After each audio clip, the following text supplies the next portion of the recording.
Rogério Roca Amaro, bem-vindo ao canal do Desenvolvimento Local.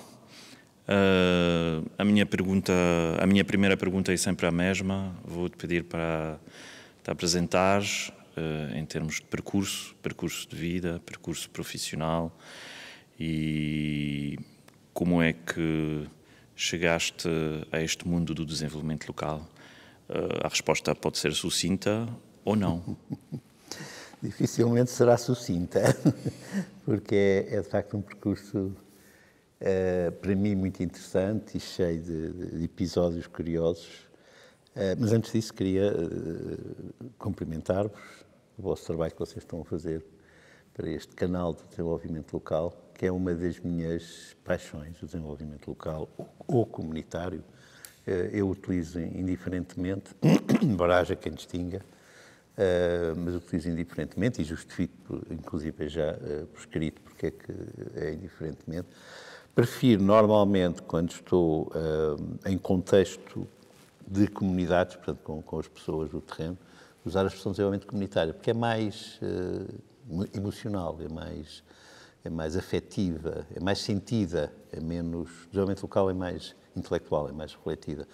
Mas, pronto, é um pouco indiferente e poderemos usar aqui indiferentemente. O vosso projeto é desenvolvimento local e devo dizer que foi por aí que eu comecei.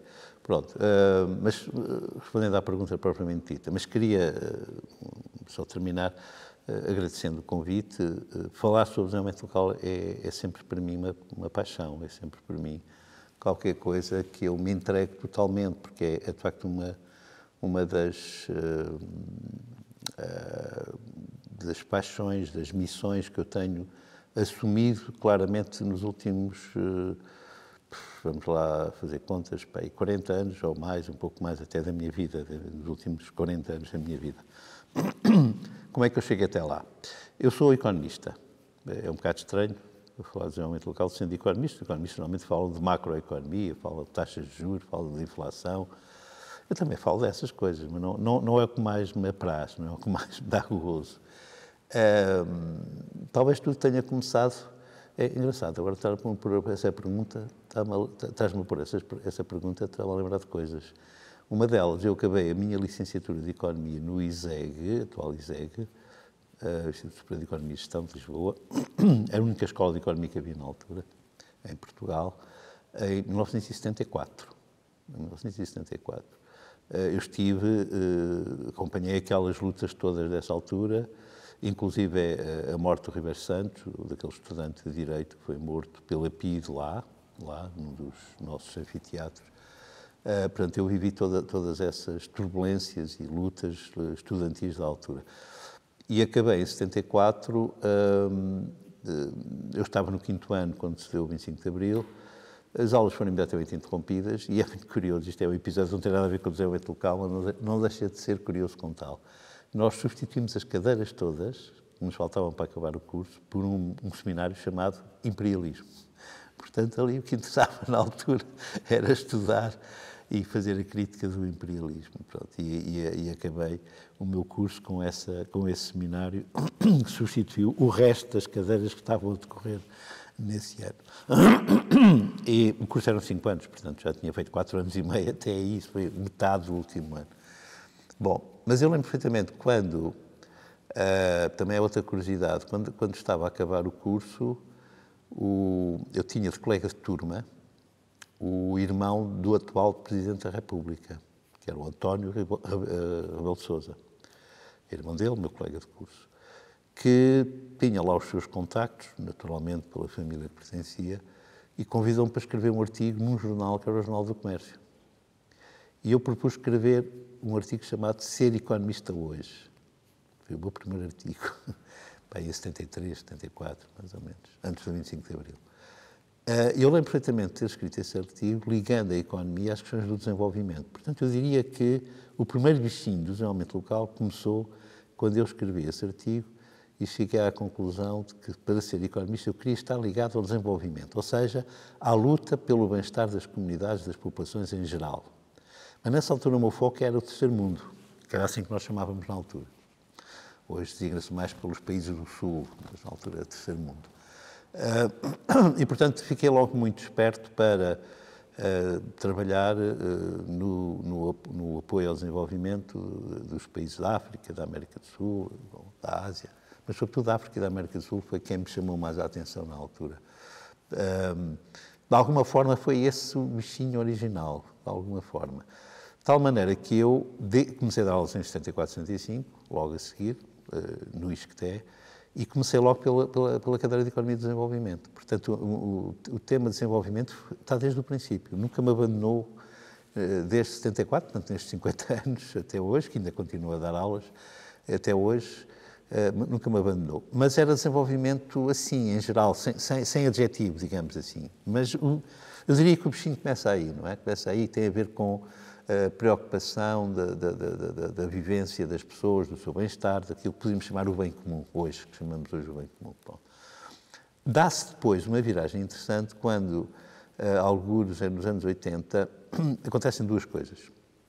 Primeira, no ISCTE, na licenciatura de Economia, nós tínhamos uma cadeira, uma disciplina de Economia Regional, que o meu colega que estava a dar tinha ido para doutoramento e deixou de dar.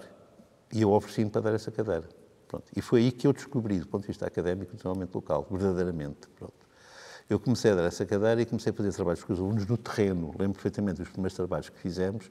Foi em Penamacor, foi na Marinha Grande, foi nas Caldas da Rainha e foi nas Avenidas Novas. Portanto, desenvolvimento local em Lisboa, já nessa altura. Até publicámos um artigo na revista Sociologia, Problemas e Práticas do ISCTE sobre isso. Portanto, foi assim, talvez o meu primeiro artigo sobre questões do desenvolvimento local. Bom, na mesma altura, estamos a falar dos anos 80, na mesma altura, um aluno meu, de alguns anos antes, que tinha ido viver e trabalhar para a freguesia do Alentejo, chamado Messejana, Concelho de Ferreira do Alentejo, e que estava lá a desenvolver um projeto com a comunidade. É uma história também interessante, porque o pai dele era empresário de uma fábrica de móveis, tinha 80 trabalhadores, e que por causa da globalização e, portanto, da entrada de móveis muito mais baratos, teve que abrir falência.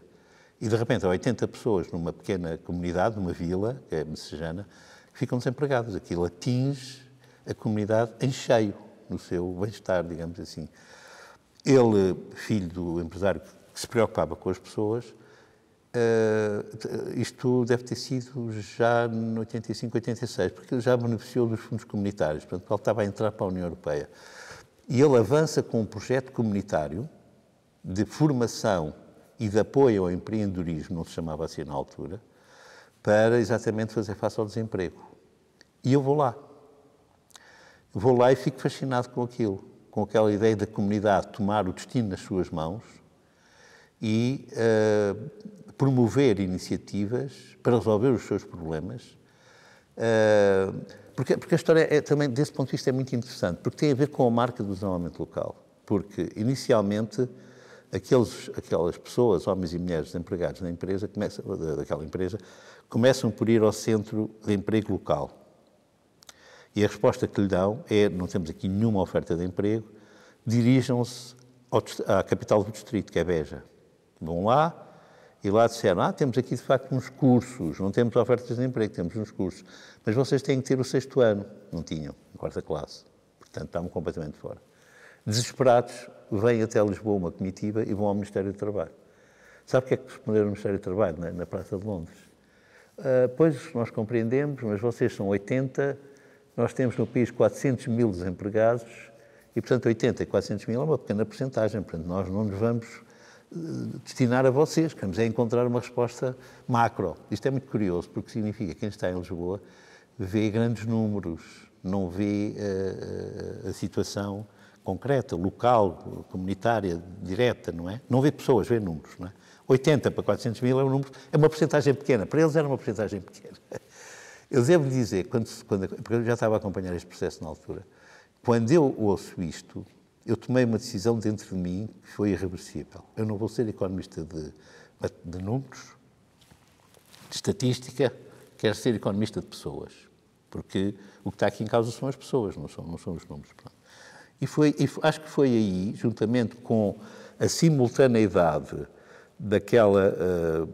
responsabilidade docente da economia regional, trabalhando com projetos locais, não é? Penamacor, Marinha Grande, etc.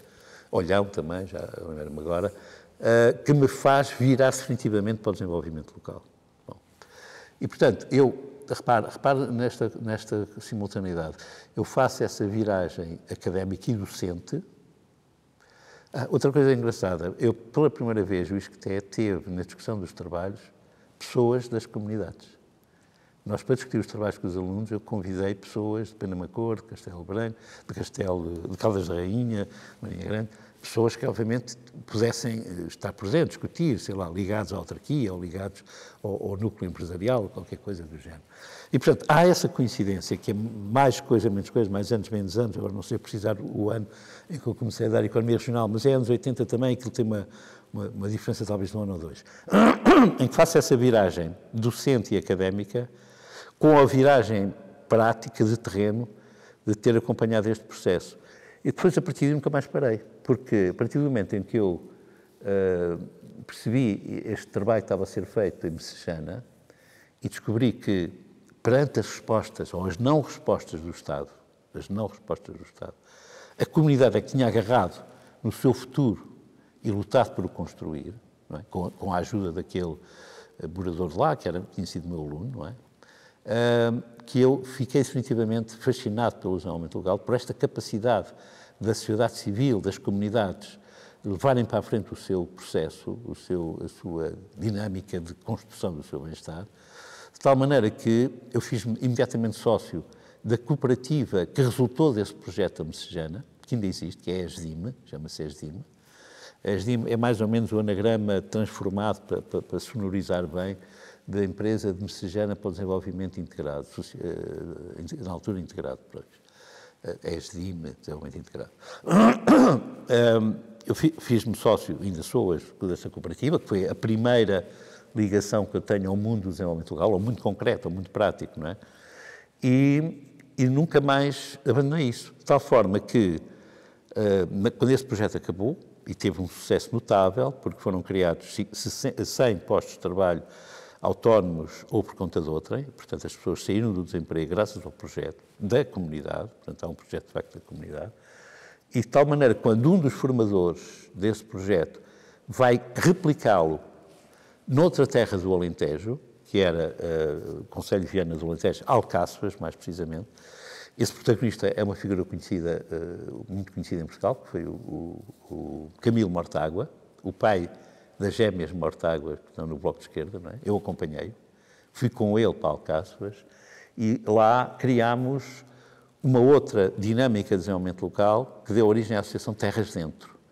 Nessa associação trabalhou uma jovem socióloga que eu conheci de Lisboa e que eu levei para lá, que aliás era lá perto, que se enamorou de um alentejano de Serpa e foram criar uma outra iniciativa, a Rota de Guadiana em Serpa.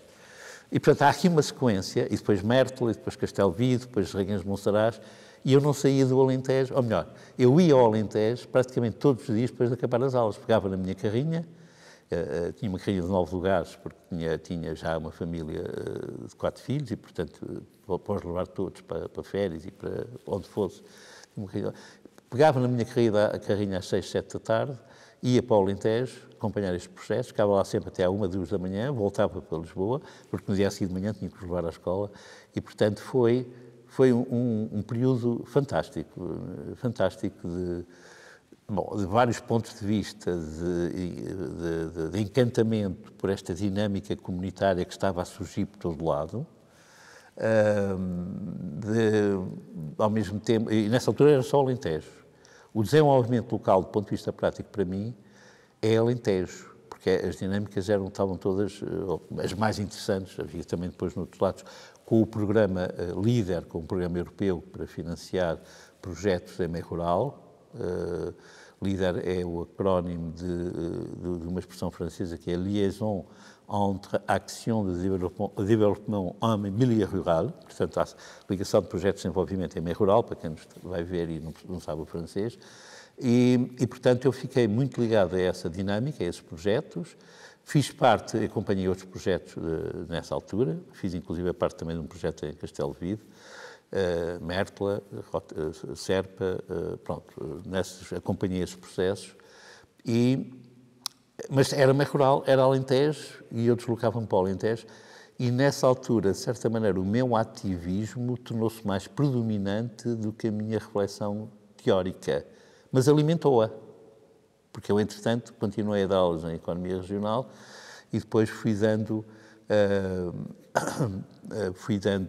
esses temas nas minhas cadeiras de desenvolvimento, que já não era desenvolvimento só macro, e, portanto, para os países do terceiro mundo e para Portugal. É preciso dizer que eu, entretanto, em 80 tinha feito uma tese de doutoramento em França sobre o desenvolvimento em Portugal, portanto, mas nessa altura não tocando o desenvolvimento local, porque ainda não tinha tido esta experiência, digamos, vivencial, muito fortemente vivencial, já em meados da década. Isto foi logo no princípio, foi em 80 mesmo, a tese de doutoramento em Grenoble. Mas também é interessante esse aspecto, que mais tarde se veio a revelar também importante.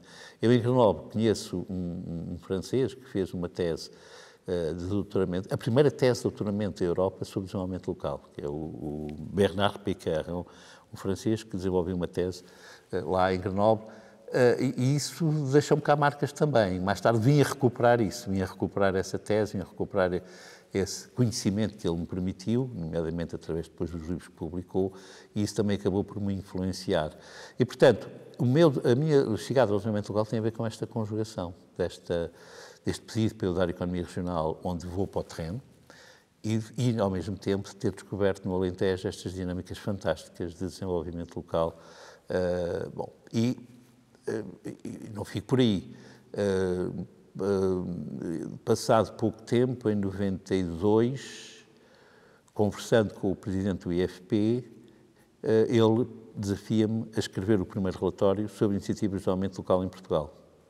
E é assim que sai o primeiro relatório, em que se dá conta de 27 iniciativas. Ele tinha pedido 25, mas eu fiquei tão entusiasmado com mais duas que publiquei 27 iniciativas de norte a sul do país, de desenvolvimento local, de natureza muito diferente, mas todas baseadas no princípio do desenvolvimento local. E isso fez com que, depois há dois acontecimentos importantes ligados a isso, que é, eu vou, com outros colegas meus, criar a rede portuguesa de desenvolvimento local, que é a Animar, que ainda existe, torno-me o primeiro presidente da Assembleia Geral dessa rede, e durante 10 anos estou à frente da Assembleia Geral da rede Animar. Depois, mais tarde, também passei para a direção. Hoje sou um simples associado. Houve, felizmente, rotatividade e, portanto, há outras pessoas que estão envolvidas, mas eu continuo ligado à Animar. E, portanto, também estou nessa origem. E em 94 fazemos uma coisa, eu e o professor Alberto Melo, que também estava neste processo do desenvolvimento local, que foi criar condições para criar a primeira manifesta do desenvolvimento local em Portugal. A ideia era fazer um encontro nacional de iniciativas de desenvolvimento local. Pronto. A primeira ideia que nos surgiu de nome era Estados Gerais do Desenvolvimento Local. Porquê de Estados Gerais? Porque no tempo dos reis, o povo era ouvido nas cortes, a que chamavam Estados Gerais, em que os representantes de cada concelho eram chamados a dar a sua opinião. E, portanto, nós queríamos, de certa maneira, recuperar esta ideia e chamar os representantes do povo do país todo para virem, enfim, a dizer o que é que andam a fazer, contar as suas dificuldades, também as suas reclamações, as suas reivindicações. E, portanto, a ideia era fazer a expressão Estados Gerais. E fomos avançando na criação do processo, até que, na mesma altura, surge o Partido Socialista a fazer os Estados Gerais do Partido Socialista. Estragámos completamente o nome e, portanto, tivemos que ir à procura de outro nome. Andámos ali a bater com a cabeça na parede, até que há um grande amigo meu, uma grande figura do desenvolvimento local, que é o Rui de Epinay, que esteve preso no Forte de Peniche, foi libertado no 25 de Abril, inclusive, e que tem, com a ajuda de uma francesa que estava no Alentejo também metida nestes processos, a Christine Guerreiro, que se lembram de inventar um nome. E o nome foi Manifesta, que era uma manifestação e uma festa do desenvolvimento local. E assim surge a ideia de Manifesta, que se continua a realizar até hoje, mas foi iniciada em 1994, em Santarém. Também é engraçado o local, porque Santarém foi escolhido por nós para ser um local mais ou menos no centro do país, mas teve uma grande reação por parte dos nossos colegas do Porto, sobretudo das universidades do Porto, porque diziam, isso é demasiado perto de Lisboa. Uma coisa ao meio de Portugal tem que ser Coimbra, diziam eles. Mas é engraçado, porque o que eles tinham na cabeça não era Portugal do Minho ao Algarve, era Portugal de Lisboa até Porto. E, portanto, eles estavam à procura de um local a meio, por acaso Coimbra até não é meio, é muito mais perto do Porto do que Lisboa, mas a ideia deles do sítio a meio era entre Lisboa e o Porto, que era a grande rivalidade, não é, nessa altura. Nessa altura ainda é, de certa forma. Foi fácil contrapor esse argumento com, desculpa lá, onde é que é o centro geodésico de Portugal? E toda a gente, enfim, eles pelo menos sabiam que é a Vila de Rei, que fica um bocadinho acima de Abrantes, não é? E, portanto, vamos lá ver, então, perto de Vila de Rei, que não tem condições para fazer um encontro com esta amplitude, qual é a cidade onde podemos... E, portanto, ou era Abrantes ou era Santarém. Eram as duas que tinham mais condições. Abrantes não tinha, na altura, a Câmara Municipal não deu abertura para realizar o encontro e, portanto, fomos para Santarém, embora eles tivessem ficado sempre com a ideia de que estávamos muito perto de Lisboa. Mas, e a Manifesta de Desenvolvimento Local foi, de facto, um acontecimento fantástico, porque tivemos muita gente, muitos stands, muitas associações, muitas expressões artísticas, todo o género, tudo de boa vontade, nós não tínhamos orçamento, não é? Tínhamos um pequeno orçamento, já não sei onde é que o arranjámos, mas para pagar para acolher algumas das entidades que nos foram visitar. Mas lembro perfeitamente que a pessoa ligada à política que melhor compreendeu o Manifesta de 94, nunca me vou esquecer disso, foi a Helena Roseta, que visitou-nos, esteve connosco a visitar, a perceber, a perguntar, e teve uma grande conversa comigo na altura e ficámos desde aí amigos, porque realmente foi a pessoa que melhor compreendeu isso. E tivemos outra marca importante da Manifesta, que foi em 94, portanto, e tivemos uma presença muito forte do sobrinho do Zeca Afonso, do João Afonso, a cantar algumas músicas do tio, e isso foi das coisas mais fantásticas, porque o Zeca Afonso, nessa altura, agora já não me lembro quando é que ele morreu, se já tinha morrido ou se já estava muito mal e não podia cantar, já não me lembro, mas foi uma destas coisas. Mais um episódio da minha chegada ao desenvolvimento local. A certa altura, alguns por 87, 88, portanto, nesta primeira fase da minha vida de desenvolvimento local, estávamos num encontro internacional em Serpa, do programa LEADER, programa europeu, num seminário, e eu entro em discussão, salvo seja, com o Camilo Mortágua, precisamente. Porque o Camilo Mortágua, a certa altura, disse: pois, e o desenvolvimento local só pode acontecer em meio rural, porque é onde há relações afetivas ainda entre as pessoas, e sem afeto não há desenvolvimento local. E eu, atenção, porque eu ia ao Alentejo praticamente todos os dias, mas vivia em Lisboa, e portanto, e dava aulas em Lisboa, não é? E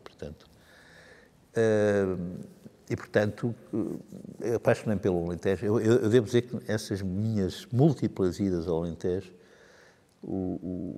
às vezes de regresso às 2 e 3 da manhã, foi aí que eu me habituei a dormir 4 horas, não é? Depois tinha que levantar às 7, portanto. Essas idas deram-me momentos fantásticos, porque de vez em não sei se tens contacto com as estradas do Alentejo, não? Que são estradas, às vezes, longas retas, em que praticamente não tens povoação nenhuma, não é? Portanto, tens longos caminhos desertos. Fazer um caminho desses às 2 e 3 da manhã, em dias de luar, em noites de luar, é fantástico, não é? Chegava, apesar de desejoso chegar a casa para me deitar, chegava a parar e estar em silêncio a contemplar a noite e o luar, é de facto qualquer coisa fantástica. Mas, apesar de passar uma grande parte no Alentejo, eu vivia em Lisboa, como estava a ir dar aulas em Lisboa, tinha a família em Lisboa, e portanto reagi ao Camilo Mortágua e disse: estou convencido que no meio urbano também é possível fazer desenvolvimento local, e vou-te provar isso. E não é que passado 1 ano ou 2, eu recebo um convite da Santa Casa da Misericórdia, de uma equipa da Santa Casa da Misericórdia de Lisboa, que tinha um projeto de luta contra a pobreza, na zona de Carnido, em 2 bairros sociais de Carnido, o bairro Passo Cruz e o bairro da Horta Nova, e me desafiam, porque eu tinha-lhes dado uma formação, no âmbito desse programa, eu tinha-lhes dado uma formação sobre desenvolvimento local. Tinha falado das minhas experiências, que eram todas em meio rural, não é? Mas elas tinham ficado fascinadas por isso, e no fim vêm ter comigo. Você falou entusiasmou-nos de tal maneira que agora venha connosco pôr em prática isso. E eu achei, olha, cá está a ocasião para eu provar ao Camilo Mortágua que ele não tem razão, que também é possível fazer desenvolvimento local em meio urbano. E, na verdade, foi assim que comecei a trabalhar com essa equipa no bairro Passo Cruz, no bairro de Carnido, que estava em grande transformação nessa altura, porque era essencialmente um bairro, quase uma aldeia, metida num cantinho de Lisboa, e que estava a receber novos residentes por causa do eixo norte-sul e de uma série de obras que estavam a ser feitas em Lisboa, Cril, etc. Estavam a ser feitas e, portanto, as pessoas estavam a ser realojadas. E, portanto, é um bairro que passa para aí de 2.000 habitantes para 8.000, e com gente completamente diferente da que lá vivia. E, na sequência desse trabalho que eu lá fiz, que era um trabalho essencialmente de conversas, de formação com a Associação de Pais, com as associações de moradores, com as coletividades locais, com a escola, com a Junta de Freguesia, etc., nasce a ideia que no bairro Passo Cruz já se tinha falado nisso antes, mas não se tinha nunca avançado, de criar o primeiro grupo comunitário que eu, 93, primeiro grupo comunitário que eu suspeito, eu digo suspeito porque já fiz várias investigações, procuras, etc., e o que eu encontrei parecido com isso foi no Canadá, no Quebec, mais um bocadinho depois, mais ou menos, portanto, eu tenho quase a certeza absoluta das investigações que fiz, que o grupo comunitário do bairro Passo Cruz, que nasce em 93, fez 30 anos no ano passado, foi o primeiro grupo comunitário com aquela configuração que existiu no mundo inteiro. As tábuas de Cartier, que é assim que se chama, do Canadá, do Quebec, são muito parecidas e nascem pouco depois, não é? Não têm nenhuma influência nossa, não havia contactos, mas têm uma configuração muito semelhante, não é? Mas é depois, porque as nossas começam antes e depois formalizam-se em 93. E depois surge o segundo em 94, que eu também acompanhei, o terceiro em 94 também, num bairro de Barracas, na Charneca, que era a Quinta Grande, que eu também acompanhei, o quarto no bairro das Galinheiras, atualmente Freguesia de Santa Clara, que eu também acompanhei, e depois em 96 o quinto, em Marvila, o primeiro grupo comunitário de Marvila é de 96, no bairro dos Loios. São os 5 grupos comunitários que estão agora em plena comemoração dos seus 30 anos, estes 5 pioneiros, digamos assim. E aí eu completo aquilo, a bem dizer, depois mais tarde é completo.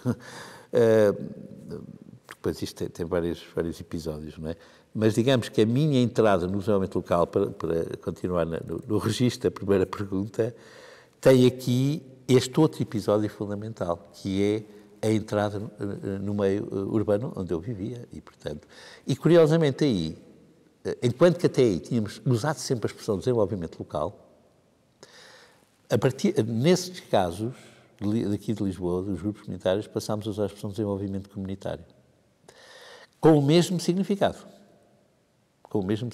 Mas eu posso depois até conversar um bocadinho sobre possíveis diferenças e semelhanças entre as duas coisas, mas com o mesmo significado na altura, claramente, para nós. Não havia, eu devo dizer que nessa altura, tinha a tese de doutoramento do Bernard Pécard, que é de 87, que depois publica em livro, mas não havia grande bibliografia sobre desenvolvimento local. Portanto, eu não aprendi desenvolvimento local nos livros. Mesmo o que eu ensinava, isso é muito interessante, porque sempre foi aquela coisa que eu quis assumir como professor. O que eu ensinava era muito de base indutiva, ou seja, era a sistematização das experiências que eu ia tendo. E não tanto de base dedutiva. Portanto, em função de autores, de artigos, de livros, depois começaram a aparecer, e obviamente também os utilizei, até porque o devo aos meus alunos e alunas, que é dar-lhes a bibliografia que existe, não é? E nessa altura também como andava muito metido na prática, porque ia para o Alentejo, eu mantive a ir para o Alentejo e ter grupos comunitários em Lisboa, continuei a fazer tudo. E, portanto, eu não tinha muito tempo depois para escrever. Eu comecei a escrever sobre o desenvolvimento local já mais recentemente. Bom, por acaso estou a mentir, eu fiz os primeiros artigos, mas foram artigos pequenos, para a revista de uma associação muito interessante do desenvolvimento local, que é a Associação In Loco, no Algarve, da Serra do Algarve. Nessa altura, portanto, deve ter sido 91, por aí, 92, 93. Portanto, os primeiros artigos que eu escrevi, mas eram artigos relativamente simples, pouco elaborados, foi mais ou menos por essa altura. Só mais tarde é que eu comecei a escrever coisas mais substantivas, mais fundamentadas sobre o desenvolvimento local, porque não tinha tempo. Para estar na prática em Lisboa, nos grupos comunitários, porque eu acompanhava, nessa altura, 5 grupos comunitários, não é? E embora tendencialmente eles depois passassem a ser mensais, o grupo comunitário mais interessante de todos e mais intenso, que era o da Horta Nova, do bairro da Horta Nova, Carneiro, era semanal. Era semanal, todas as quintas-feiras. E nunca acabava antes da 1, 2 da manhã. Pronto, obviamente passei a ir menos ao Alentejo, não é? Ia mesmo, mas nunca era à quinta-feira, que era o dia das reuniões, porque não dava para ir, não é? Portanto, ia nos outros dias, e como as reuniões das outras eram mensais, conseguia conciliar as coisas, não é? Mas, digamos que eu cheguei ao desenvolvimento local assim. Mas, a bem dizer, ainda continuo a chegar ao desenvolvimento local, porque nos últimos 15 anos eu também passei a ir para as zonas rurais do Norte, onde não tinha tido encontros, levantamentos, seminários, coisas desse género, mas nunca tinha estado tão envolvido como agora estou. Eu, por exemplo, estou a acompanhar mensalmente 6 grupos comunitários em Aroca. Estava a acompanhar, não mensalmente, mas mais espaçadamente, 21 dinâmicas comunitárias em Santa Maria da Feira. Tudo isto na área metropolitana do Porto. Este foi outro complemento interessante, porque são lógicas diferentes daquelas que eu vivi no Alentejo. No Alentejo, as dinâmicas eram todas de base comunitária, e essa, para alguns autores, é uma diferença entre desenvolvimento comunitário e desenvolvimento local. O desenvolvimento comunitário é mais comunitário, o desenvolvimento local é mais institucional. E, de facto, em Santa Maria da Feira e em Aroca, a iniciativa pertenceu à Câmara. Mas eu Aroca dei a volta à questão. Portanto, pertenceu à Câmara, mas depois eu devolvi à comunidade e, neste momento, as iniciativas são essencialmente comunitárias e a Câmara está um bocado fora do processo. Bom, porque eu acho que é isso que é mais interessante, não é? Mas continuo a chegar ao desenvolvimento local. Nos últimos 6 anos, por exemplo, acompanhei a exportação, salvo seja, a replicação das dinâmicas comunitárias em África, nos Palopes. Neste momento há 3 grupos comunitários, o último está agora a ser iniciado em São Tomé e Príncipe, que eu tenho acompanhado também, claro que com maior distância, não é? Portanto, não vou lá todos os meses, não consigo. Mas está lá uma equipa a fazer esse processo. Em Angola também há 2 e agora vai haver outro em Moçambique. Portanto, eu ainda estou a chegar ao desenvolvimento local, a bem dizer. Portanto, a responder à sua pergunta, foi assim que começou, mas eu ainda continuo a chegar ao desenvolvimento comunitário, ao local, porque há sempre esses desafios que vão nascendo. E nunca sentiste a tentação de um retrocesso ou de voltar para outra escala? Ou seja, a escala local, como mencionaste, passei de ser um economista de números, mas não gostava tanto, a um economista de pessoas. Nunca houve situações, frustrações ou desafios que depois na articulação dos vários níveis de governação, falando de uma... levaram a que desses marcha atrás, digamos, de uma certa maneira, para poder eventualmente ter outro tipo de influência, de impacto, ou seja, é mesmo aquele nível que te apaixona e no qual tu vês que é possível ter efeitos na vida das pessoas? Sim, Como que se articula com os outros níveis, por exemplo? Qual é o teu pensamento sobre isto? Não, isso não, mas sinto que às vezes precisava também de me dedicar um pouco mais às questões macro para entender melhor os contextos e os enquadramentos das questões locais e para poder também argumentar melhor em determinados contextos em que era importante argumentar. Mas há aqui algumas notas adicionais que eu gostava de dar. Porque eu casei a questão do desenvolvimento local comunitário com outra paixão mais recente. Por acaso, eu achava que era mais recente, mas não, porque eu comecei no final dos anos 80 também, nos Açores. Foi a economia solidária, que é a minha outra paixão. Aliás, é as duas pós-graduações que eu estou a dar atualmente. Eu, nesta fase da minha vida, já posso escolher o que posso fazer. Aliás, já estou jubilado. E estou a dar duas pós-graduações, uma em desenvolvimento comunitário, outra em economia solidária. A economia solidária é um conceito que pode gerar alguma confusão, porque a palavra solidária pode ser vista como assistencialismo, caridadezinha, mas não é nada disso. O conceito de economia solidária, a sério, nasceu na América Latina e tem a ver com a economia popular, de solidariedade. Solidariedade das favelas, solidariedade nas zonas pobres, de solidariedade emancipatória, muito marcada por influências como Paulo Freire, como a teologia da libertação, na América Latina teve muita influência nisto. E, portanto, o conceito de economia solidária é um conceito muito interessante, porque casa a economia com a democracia, são os dois pilares fundamentais, a economia da entreajuda com a democracia, tem uma influência fortíssima dos primeiros anarquistas e dos neo-anarquistas atuais, portanto há aqui também uma base ideológica interessante, e dos socialistas utópicos.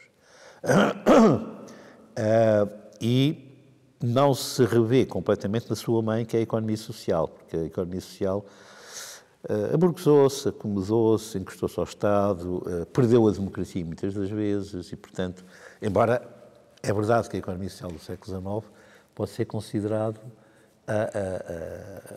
a antecessora da economia solidária atual, não é? Pronto, mas eu, de facto, como economista, reencontro na economia solidária um discurso económico que me encanta, não é? Porque é o discurso de uma economia que se casa com a natureza. Porque há outra coisa interessante sobre esta questão. Agora, de repente, passou-me o teu nome, Maurod, não é? Peço desculpa. Passou-me de quando o teu nome? Murado. Murado. Estava a chamar Maurod. Murado.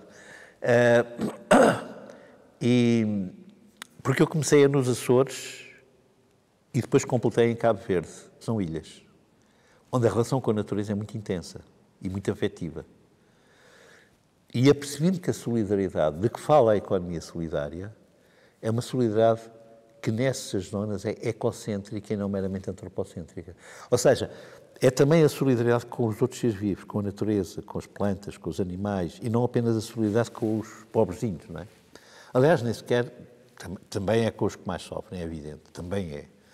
Mas é no sentido da emancipação e não do assistencialismo, não é? E, portanto, desse ponto de vista, distingue-se completamente a economia social. Aqui, e mesmo esta natureza ecocêntrica, e é que melhor se casa com os princípios do desenvolvimento local ou comunitário. Portanto, eu encontrei aqui uma articulação perfeita entre economia solidária e desenvolvimento comunitário. E por isso estou a dar exatamente as duas coisas que disse. E, por outro lado, é um certo regresso à economia. Mas esta economia alternativa, não é? Esta economia que propõe um mundo diferente e uma lógica diferente. Depois casei isto com um terceiro elemento que durei durante muitos anos. Eu hoje não o dou autonomamente, porque integro nestes dois, que é a economia ecológica, que é o terceiro pilar das minhas paixões. Realmente local comunitário, economia solidária e economia ecológica. A economia ecológica não estou a dar uma pós-graduação sobre isso, integro-a nas outras duas, porque também não me consigo desdobrar para dar tudo e mais alguma coisa. Mas voltando à questão. Apesar disso, eu ainda faço apelo de vez em quando aos meus conhecimentos adquiridos na universidade da macroeconomia e da teoria económica. Mas é evidente que os tenho trabalhado menos que estas outras componentes. E se calhar às vezes dava-me jeito para poder explicar melhor às comunidades, nomeadamente, porque é que houve a crise financeira do Lehman Brothers e dos outros, não é? Que eu percebo minimamente, mas ser capaz de descodificar e explicar no pormenor, se calhar era interessante eu poder estar mais por dentro dessas questões do que estou, não é? Porque não me tenho dedicado tanto a isso, não é? Portanto, sinto que talvez nunca abandonarei aquilo que são as minhas opções de fundo, que é desenvolvimento local, comunitário, economia solidária e economia ecológica, mas às vezes precisava de ter mais tempo para me dedicar mais a explicar as taxas de juros, os derivados financeiros, essas coisas mais complicadas para o comum das pessoas, que eu minimamente sei, não é? Mas precisava de saber mais para poder explicar isso melhor, não é? Os processos de financiarização de tudo o que São fazia todos os parte processos essencial das nossas vidas, que Exatamente. pouco a pouco tem sido financiarizado nas últimas décadas. Exatamente. Isso era algo que eu gostaria de me dedicar mais. Tenho lido algumas coisas e sei o essencial, mas se calhar poderia saber mais para trabalhar isso. Mas, na verdade, também não me arrependo de ter focado onde foquei, não é? Agora, há uma coisa importante. Eu também percebi que o desenvolvimento local só faz sentido se não for localista, ou seja, se não for fechado em si próprio e autossuficiente. Daí que eu tenho trabalhado um conceito que desenvolvi pela primeira vez, surgiu-me assim, foi um flash, no encontro de economistas lusófonos no Rio de Janeiro. Isso está escrito numa comunicação que eu lá fiz. Foi no 97, se não me engano.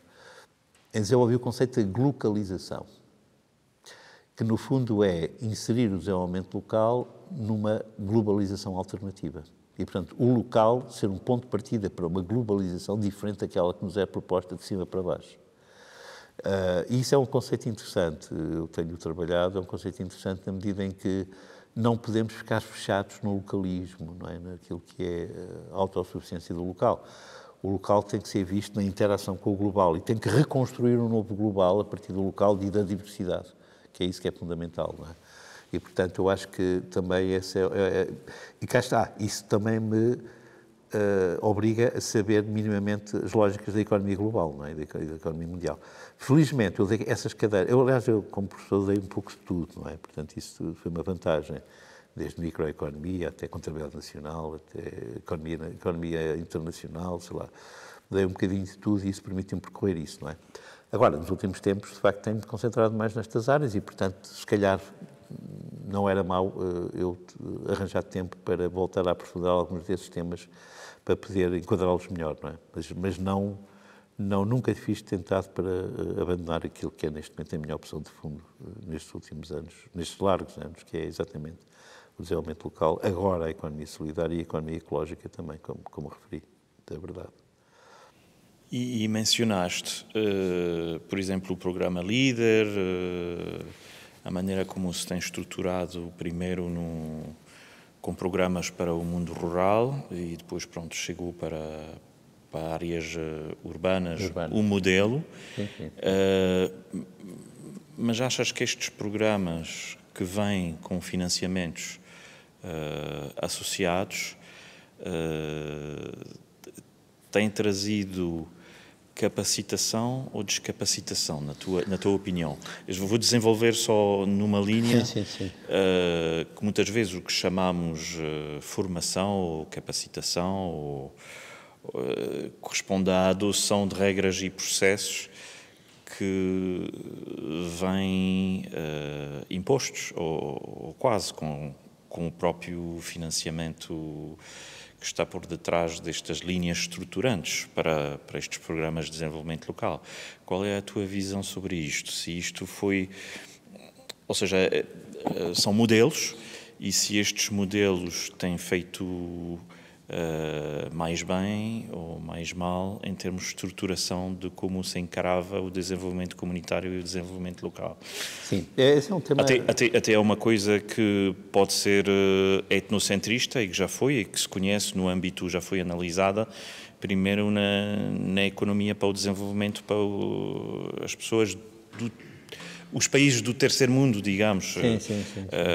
Houve agências do Norte que chegaram com aquelas ferramentas e basicamente capacitar correspondia a adotar aqueles modelos, aqueles mecanismos administrativos, aquela linha do tempo é linear, ou seja, o tempo é linear, o projeto em um círculo, etc. Ou seja, chegamos com um modelo e chegamos com toda uma cultura. Não sei se isto tem feito bem ou tem feito mal, e não sei como é que tu vês isso respectivamente à questão que tu mencionavas, que a economia social acomodou-se de uma certa forma à medida que se foi burocratizando e trabalhando com subsídios. Pois, exato. Isso também aconteceu no desenvolvimento local. Eu acompanhei vários destes programas, nessa altura, nos anos 80 e 90, o programa Líder, para mim, foi aquele que mais investiu e que mais resultados teve no meio rural. resultados interessantes, mas também criou coisas que não foram tão positivas, não é?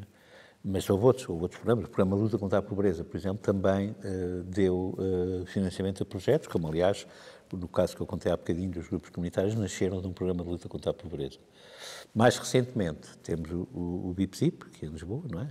Temos agora o programa da LBC, que, aliás, é curioso, não é? A própria expressão da LBC é curiosa, porque é desenvolvimento local de base comunitária.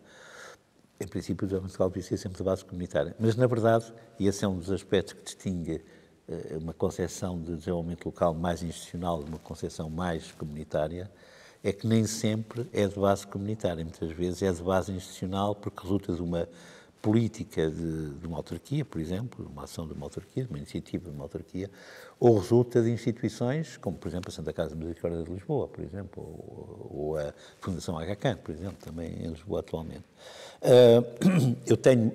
Eu desse ponto de vista, sou mais populista, digamos assim, não no sentido negativo.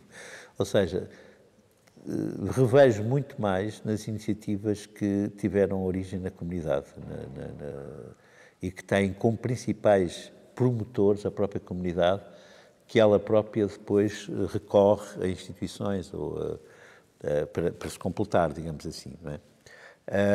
Porque fica menos dependente disso. Ora bem, os programas. Os programas, de facto, permitiram criar condições e dinâmicas que, se calhar, sem eles, só para dar os exemplos que eu referi há bocadinho, Messejana só foi possível porque recorreu a um programa comunitário para iniciar a formação que permitiu ser o ponto de partida depois para o projeto. Na Associação Terras Dentro, em Alcáçovas, foi o programa Líder. Em Rota em Serpa também. Portanto, houve vários programas na origem disso. Os grupos comunitários também começaram, quer os dois de Carnia, de Passo Cruz e Horta Nova, quer o da Quinta Grande, quer o da Galinheiras, com programas de luta contra a pobreza. Bom, mas o que foi interessante nos casos dos grupos comunitários, que é o caso que me parece mais interessante desse ponto de vista, foi que, acabado o projeto, o grupo comunitário ficou instalado no terreno e, durante muito tempo, não teve qualquer apoio financeiro de ninguém. Era só a partilha de recursos das instituições que lá estavam. Era o tempo dos técnicos, eram as instalações da comunidade ou das instituições que estavam na comunidade, era, para alguns encontros, festas, alguma partilha de algum financiamento proveniente da Câmara, da Junta, mas era o próprio grupo comunitário endogenamente que geria isso. Não havia BIPSIPs, nem havia essa coisa. Portanto, durante muito tempo os grupos comunitários não viveram de financiamentos, viveram da sua capacidade autónoma de partilharem os recursos que tinham e de iniciarem a fazer as iniciativas que quiseram. Isso foi fantástico, porque não éramos dependentes de nenhum financiamento, não éramos dependentes de nenhum em particular. Quando eu comparo com o programa Líder a partir dessa altura e atualmente os programas BIPSIP, eu reconheço que esse financiamento tem permitido muitos projetos e a muitas associações e a muitas comunidades fazerem coisas que não poderiam fazer de outra forma, é verdade, portanto tem esse aspecto vantajoso.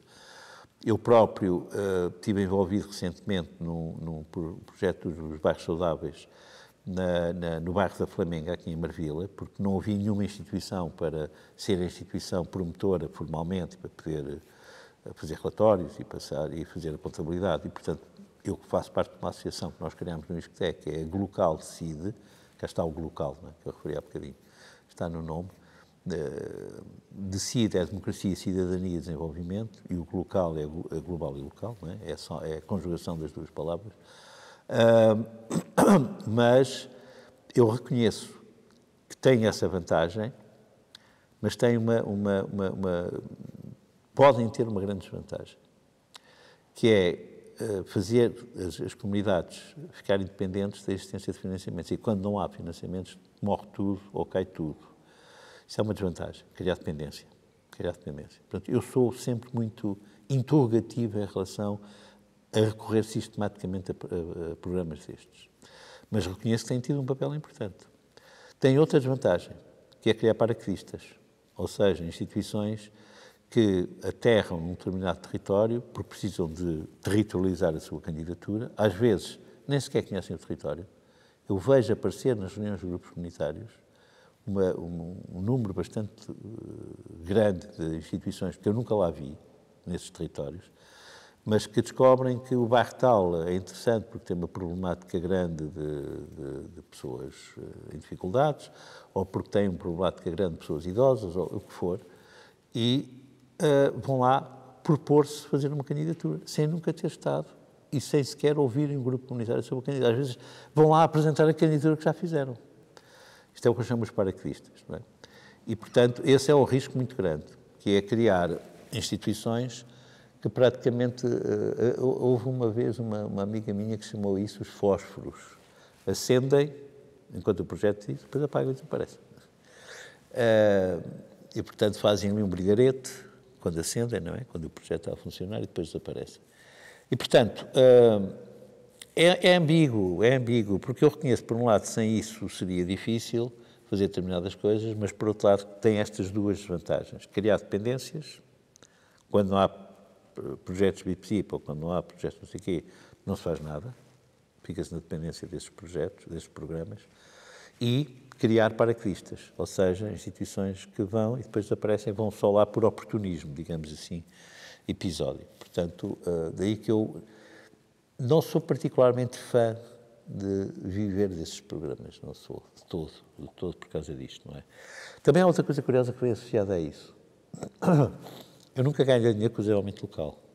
Eu recebi pontualmente, mas muito pontualmente, algum dinheiro por formações, por exemplo, no bairro Quatro Cruzes no início, que dei às instituições locais, à Associação Juvenil Renascer e à Associação de Pais, porque achava que era mais interessante para eles.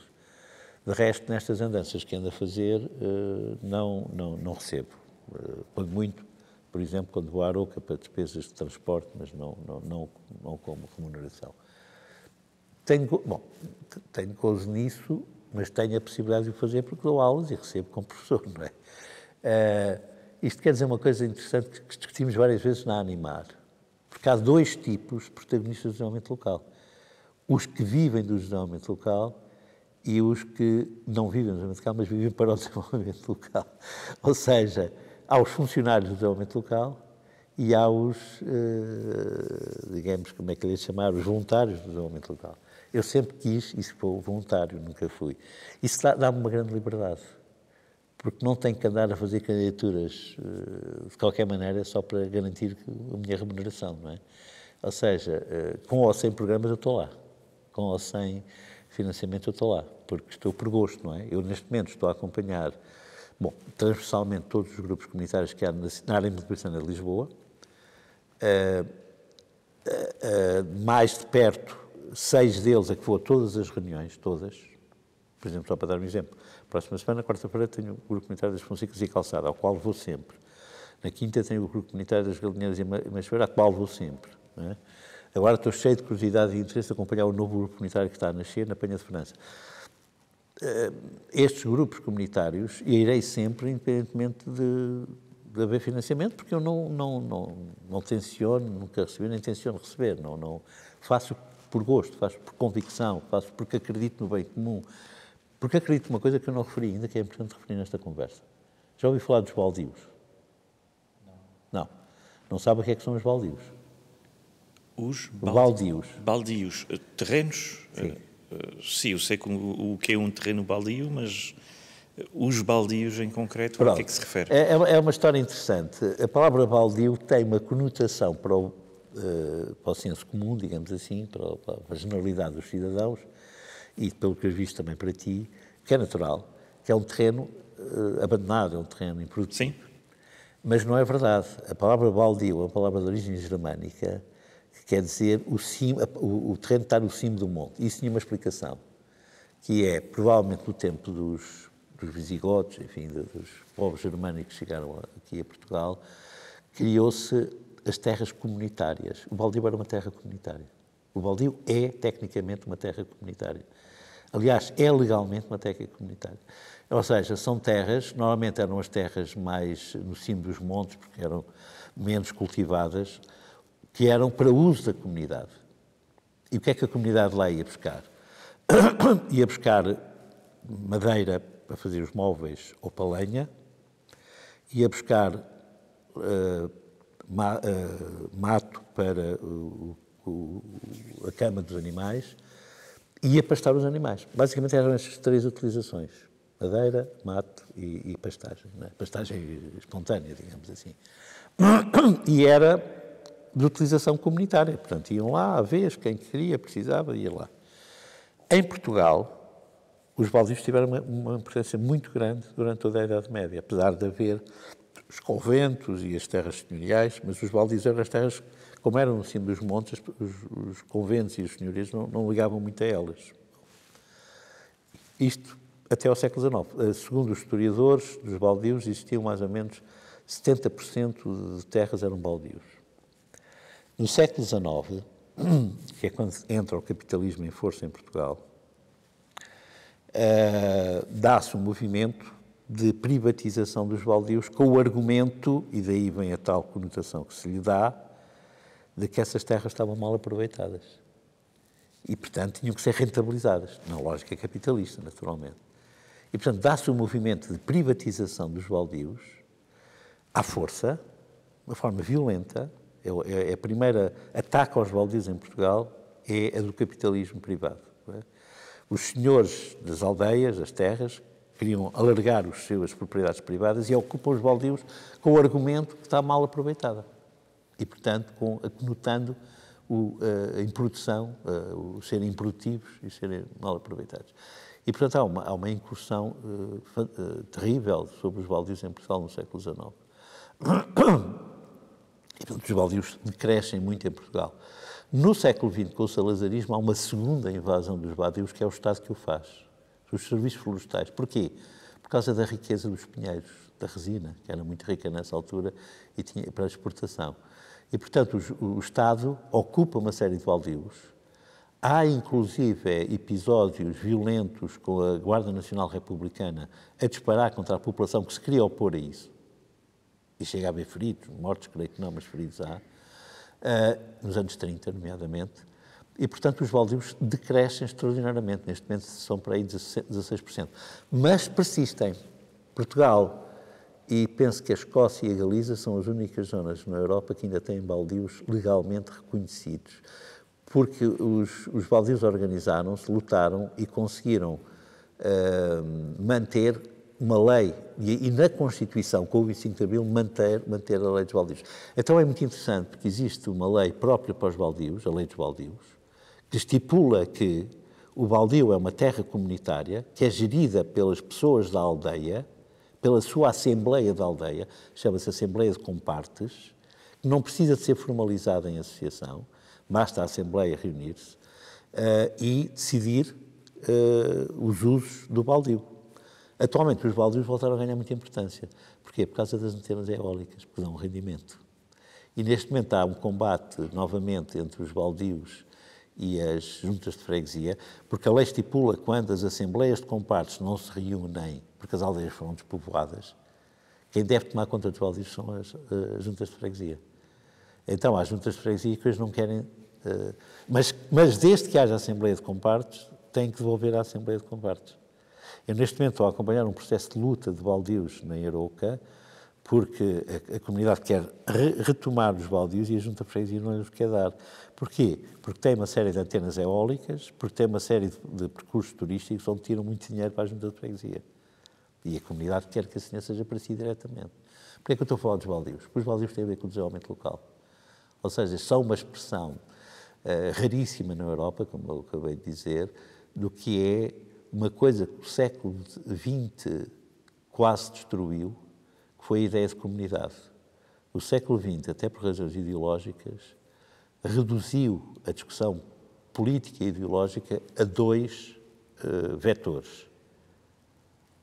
Mercado, do ponto de vista económico, mercado e Estado. Do ponto de vista político, ideológico, privado e público. Foi a luta entre o capitalismo e o socialismo, não é? E isso aniquilou o terceiro elemento desta história, que é a comunidade. Portanto, uma das coisas interessantes no século XXI é que estamos a regressar àquilo que hoje na linguagem internacional chama-se The Commons, os comuns, que tem a ver precisamente com esta ideia. Agora já não é só os baldios voltaram a ter importância, mas hoje discute-se os comuns a propósito de outras coisas, como, por exemplo, o software livre, do ponto de vista informático, não é? Como, por exemplo, as moedas sociais locais. Não sei se sabias, mas há já um grupo comunitário que tem uma moeda local de evento, ou seja, faz uma feira, a que chamamos Feira Franca, porque é proibido lá entrar a ASAI e as finanças, e que tem uma moeda local que só pode ser usada e que é feita pelas pessoas, é desenhada pelas pessoas, o nome foi constituído pelas pessoas. Eu estou a dizer um grupo comunitário, não, neste momento começou com esse grupo comunitário, que é as Fonsecas e Calçada, e nesse momento esse modelo já foi replicado pelo menos em 3 outros grupos comunitários. Na Flamenga, por enquanto só uma vez, no bairro da Horta Nova, que vai ter agora a 2ª edição, e na rede LM, que é a entrada de Moscavide, que vai para a 3ª edição, se não me engano. Portanto, neste momento já há 4 grupos comunitários a emitirem moeda local de evento, não é? Não é permanente todo o ano, é só de evento. E que é um comum, porque é a comunidade que a decide. O nome, as imagens, o valor, são decididos pela comunidade, pelos grupos comunitários. Isso é muito interessante, porque hoje já, isso também é outra coisa interessante, eu até como economista hoje estou convidado para fazer parte de encontros internacionais sobre os comuns. Eu estou à frente, inclusive, de uma revista, que é a Revista de Economia Solidária.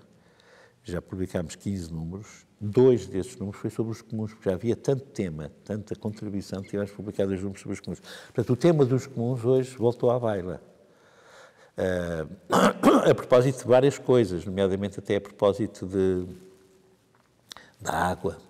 A água hoje é uma luta terrível entre os privados que a querem privatizar, como a Nestlé. A Nestlé tem um projeto de privatização da água em várias zonas do mundo, não sei se sabias. Ou que a água seja um bem público, gerido pelos Estados, ou mesmo pela ONU. Há uma terceira hipótese, que é a água ser, em determinados contextos, um bem comunitário, gerido pela comunidade. Não é pelo Estado, nem pelas empresas privadas, é pela comunidade. Que o pode fazer em parceria com o Estado, que é interessante, não é? Essa é uma discussão que estamos a ter neste momento. Esta última levanta algumas questões de perequação regional, etc., porque há quem tem muito acesso, outro que não tem muito acesso. Mas sabes que o levantamento histórico seria interessante, porque eu ando a fazer isso nos grupos comunitários da Aroca. Mas sim, os comuns são um movimento muito, muito forte a nível mundial. Sim. Pronto, mas isto é para dizer o quê? Eu tenho a certeza que há um regresso da comunidade no século XXI. A comunidade que foi praticamente banida do século XX. Mas será porque empurramos muito a questão da privatização e do capital Olha, eu estávamos a refletir no início, a conquistar cada vez mais terreno e até desaparecerem do bem comum e do interesse comum muitas áreas que faziam parte? Sim. Não, claramente... Ou seja, será uma reação a esta reflexão, sim? Claramente, o mercado e o Estado expulsaram a comunidade, não é? Até porque se degladiaram e cada um teve que ter mais argumentos para combater o outro, não é? Do ponto de vista até ideológico. Isso claramente. Não é? O capitalismo, obviamente, quis tomar conta de tudo o que era comunitário para o rentabilizar, para fazer dele lucro. O comunismo, na versão mais burocrática, também não conviveu bem com a comunidade, porque dizia que normalmente era uma entrada da burguesia disfarçada. Estatizou tudo, não é? Na versão mais burocrática. E, portanto, ambos, nas versões mais radicais, expulsaram a comunidade e tentaram aniquilá-la, não é? Mas a comunidade não desapareceu. Há até uma imagem muito gira que é dada pelo aquele economista que eu referi há bocadinho, Carnóbulo, que fez a primeira tese de doutoramento sobre o desenvolvimento local. Ele utiliza as imagens das matrioscas, daquelas bonecas russas, para dizer o desenvolvimento local estava lá, era a boneca que estava lá dentro de tudo e que ninguém via, não é? Quando começaram as grandes crises recentes do capitalismo e do Estado de Providência, que são as bonecas de fora, abriram brechas e nós vimos, olha, está lá uma boneca dentro, que era o desenvolvimento local. Isto é a imagem que ele costuma dar, não é? Portanto, o desenvolvimento local ganhou, e a comunidade ganhou força e expressão, que até aí estavam escondidas, estavam abafadas pelo Estado. Não é? Repara numa coisa, eu descobri isso no Alentejo de uma forma muito viva.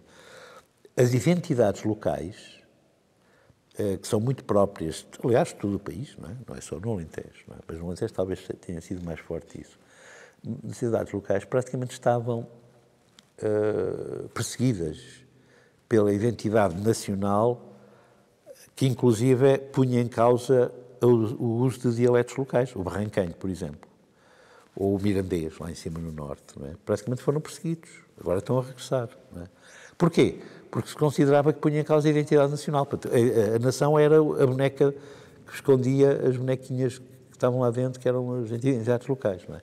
E, portanto, a comunidade foi abafada, foi expulsa, mas não desapareceu. Resistiu. E neste momento em que há um desabar do comunismo burocrático, com a queda do muro de Berlim, simbolicamente, as crises do capitalismo sucedem-se periodicamente, não é? E cada vez mais graves, não é? A comunidade encontrou espaço para se afirmar e para respirar. Portanto, eu, desse ponto de vista, considero-me um economista da comunidade e não do mercado, que nunca fui, do Estado, que se calhar fui algumas vezes, não é? Mas da comunidade. Considerando que a comunidade não tem que estar contra o Estado, pode colaborar com ele e até pode colaborar, por enquanto, com o mercado, desde que o mercado tenha responsabilidade social a sério, não é? Bom, e por isso penso que pode haver aqui uma ponto. Embora, numa versão mais radical, eu acredito que a economia solidária e o desenvolvimento comunitário podem ser processos pós-capitalistas. Mas isso já é uma visão mais utópica, mais tudo. Mas sem utopia também nós não conseguimos caminhar para nada, não é? E, portanto, também acredito nessa lógica. Mas esta história dos comuns e dos baldios em Portugal, eu costumo dizer que os grupos comunitários são uma espécie de baldios imateriais urbanos, porque são essa expressão da comunidade. Por exemplo, fantástico, não sei se já tiveste essa experiência, o Pedro já teve, mas é fantástico. Por exemplo, ainda há dias vi as fotografias, o grupo comunitário aqui de Marvila Antiga, que não é de um bairro social, mas que tem uma série de gente envolvida, moradoras, quase tudo, mas moradores também, tem instituições, as instituições que aqui trabalham, têm expressões da sociedade civil, claro que também tem a Junta de Freguesia, também tem a Câmara, mas há uma dinâmica em que a comunidade tem lugar, tem papel ativo, é protagonista. Isso é muito interessante. E a comunidade, no sentido individual e coletivo, com as suas instituições. E isso é muito interessante, como é noutros bairros, noutros grupos comunitários que eu acompanho, e que me dá um gozo enorme, porque significa que a comunidade tem papel no futuro do século XXI e precisa de ter. É claro que é muito difícil, porque as pessoas estão acomodadas, porque se encostam ao Estado, porque uma série de outras coisas, e, portanto, nos grupos comunitários que têm dinâmicas muito interessantes, nós temos 20, 30 pessoas a levar a sério aquilo. Mas é o caminho, é o processo, e é isso que eu agora, no sábado passado, estive no segundo aniversário de um grupo comunitário de uma zona rural de Aroca, uma zona que foi atingida pelos incêndios. Nós tivemos 16 reuniões em 2 anos. Passaram por essas reuniões 116 pessoas diferentes. Algumas continuaram, outras só foram lá e depois desapareceram.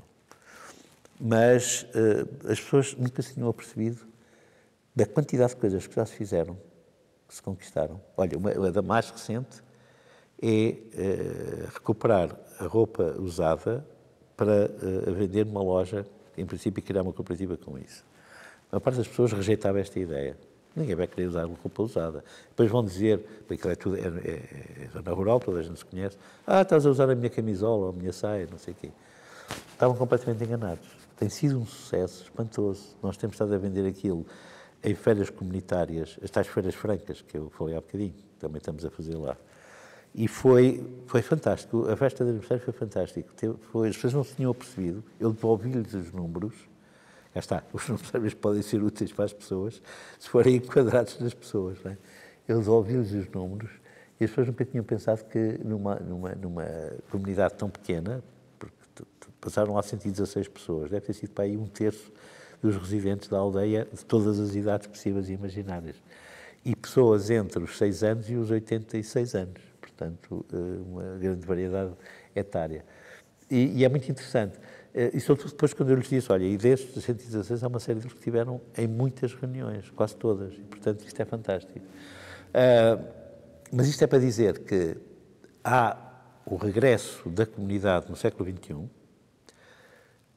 e o desenvolvimento comunitário ou local é uma das expressões, para mim, a mais interessante e completa desse regresso da comunidade. E pode ter depois várias expressões, uma delas é os grupos comunitários, mas não é a única, e está associada a esta outra coisa que eu referi, que é o regresso dos comuns. O tema dos comuns hoje, não sei se sabias, que a primeira mulher economista a ganhar um prémio Nobel foi uma americana chamada Elinor Ostrom, que ganhou em 2009 o prémio Nobel por causa de ter estudado a governança dos comuns em vários países do mundo. Como é que pobres de vários sítios, do Nepal, das zonas da África, da Europa, gerem os bens comuns, o equivalente aos baldios, gerem os bens comuns através de uma série de regras, porque a tese que havia anteriormente, defendida por um outro autor que escreveu um célebre artigo sobre isso, é que os comuns eram uma tragédia. Porque a maior parte das pessoas, quando havia comuns, toda a gente queria tirar o máximo proveito das pastagens, do que fosse, e aquilo gastava e destruía o bem comum. Resultado, tese dele, ou se privatizam ou se nacionalizam. Portanto, cá está, o Estado ou o mercado, estás a perceber? E a Elinor Ostrom faz um levantamento fantástico em que ela prova que a gestão pela comunidade dos bens comuns é a que melhor salvaguarda a relação com a natureza e as relações sociais e não tem que ser uma tragédia, ao contrário do que o outro tinha escrito e afirmado. Pode ser precisamente um modelo de governança do século XXI extremamente interessante, desde que se verifica uma série de regras que ela encontrou nesses casos que andou a estudar. E ganhou o prémio Nobel com isso. Foi a primeira mulher economista a ganhar um prémio Nobel, estás a ver? E por isso nós usamos muito a Elinor Ostrom como uma figura de referência por causa desta demonstração que ela fez, que já foi aprofundada depois disso. É impressionante, Morada, é impressionante a quantidade de livros e de artigos que nos últimos tempos saíram sobre os comuns. É impressionante. Porque é, de facto, uma área nova. É uma renovação de uma coisa que existia anteriormente e que desapareceu, não é? Mas que está a dar à comunidade um protagonismo que tinha sido praticamente destruído no século XX. E o desenvolvimento local e o desenvolvimento comunitário, que, na minha opinião, é a mesma coisa, têm, de facto, exprimem isso do ponto de vista teórico e do ponto de vista prático. Estás a ver? E, portanto, eu acho que o desenvolvimento local e comunitário são fundamentais para o século XXI. E, portanto, estamos a falar não de, como alguns parece fazerem crer, estamos a falar de coisas do passado, estamos a falar de um certo saudosismo, não é nada disso. Estamos a falar do futuro. Quando estamos a falar de desenvolvimento local, estamos a falar do futuro. E a própria globalização só faz sentido se for assente na diversidade dos desenvolvimentos locais, não é? E isso é fantástico. Portanto, desse ponto de vista, considero-me um privilegiado como economista de desenvolvimento local, não é? Porque estou na linha dos acontecimentos e estou lá na frente dos acontecimentos nestes processos, não é? E como é que vês a maneira como isto avançou nas áreas rurais e nas áreas urbanas? Como é que farias a comparação ou a avaliação de em que pontos que nos encontramos neste momento? Isso é interessante, porque eu procurei, a certa altura, para responder depois ao Camilo Mortágua, tentar encontrar uma explicação para isso. Porque, e tentando ir ao encontro do que alguns teóricos tinham escrito. Porque alguns teóricos andaram a dizer que para haver desenvolvimento local tem que haver, deixa-me cá ver se me lembro das expressões exatas desses teóricos, tem que haver um mínimo de pessoas, eles não diziam assim, mas eu já me lembro da expressão, e tem que haver o que eles chamavam uma densidade mínima populacional, para ter um mínimo de pessoas, e uma duração crítica, ou seja, um tempo para as pessoas consolidarem as suas relações. Tem que haver, não pode ser uma coisa recente, tem que haver tempo, não é? Mas é curioso, porque nas zonas rurais por onde eu andei, sobretudo no Alentejo, havia duração crítica, porque as aldeias já existiam há séculos, não é? Portanto, havia duração, mas não havia densidade, a maior parte delas. Ao invés, nos meios urbanos, havia densidade, havia muita gente, mas não havia duração. O que quer dizer que, aparentemente, não poderia haver desenvolvimento local, porque as duas coisas não se conjugavam. Ora bem, o que é que eu verifiquei na prática? Que é certo que a duração no meio rural é importante porque dá identidade. As pessoas têm, de facto, uma história, têm memórias, têm heranças, não é? Têm acontecimentos que marcaram e que marca até as festas que sempre fizeram, os santos padroeiros, enfim, uma série de coisas que no meio rural são muito importantes e que as pessoas dão muita importância e que têm a ver com uma história, tem a ver com a tal duração crítica.